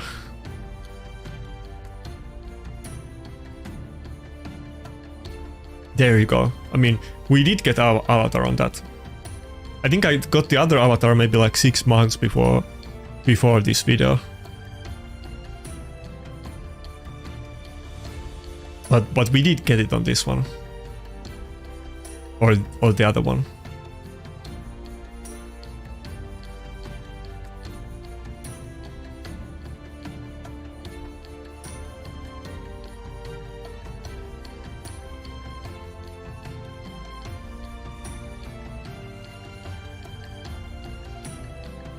Thank God I got one of those on video. I should have started making videos like 6 months earlier, then I would have all of them on video, but at least I got one of them.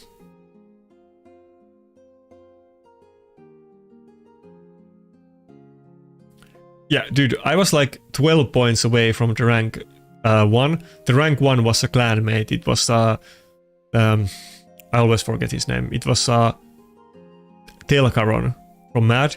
He got rank 1 that week and it was like 12 points higher than me, so it was super close. That was the closest I ever was of like getting rank 1.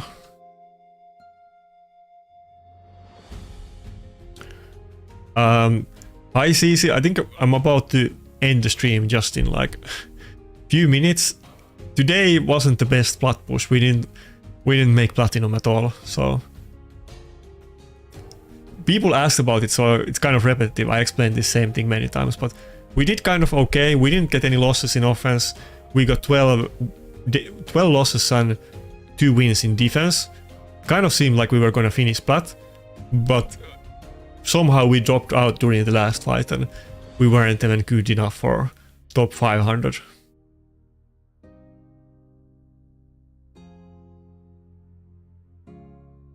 But I mean, I'm not really too bothered about that. I mean, it's not that big deal for me personally. I mean, it's not like we were gonna get super high finish in either way, but of course, I mean, I would have rather finished platinum.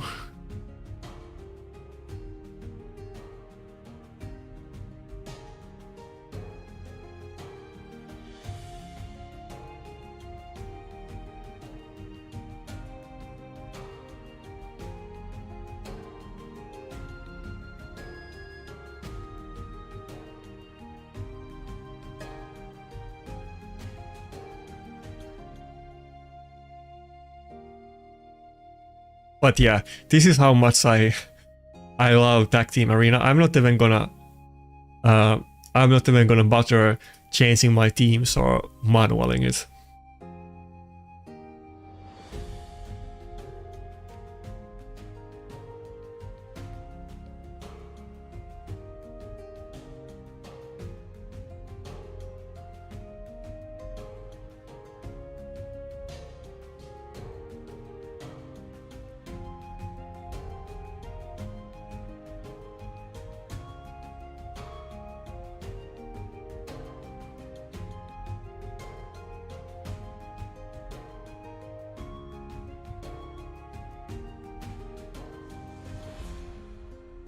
Anyway, I think that's where we're gonna end today's stream. If anybody has anything to ask, now is good time because I'm gonna end it in like a minute. So there's not really that much to do, and I don't want to bore you with my Tag Team Arena battles. So Friday there will be a lot live arena, I guess. I don't think we can get to the... Maybe we can get to the high level Curse City floors by that time. Maybe I'll do them on stream as well. We will see.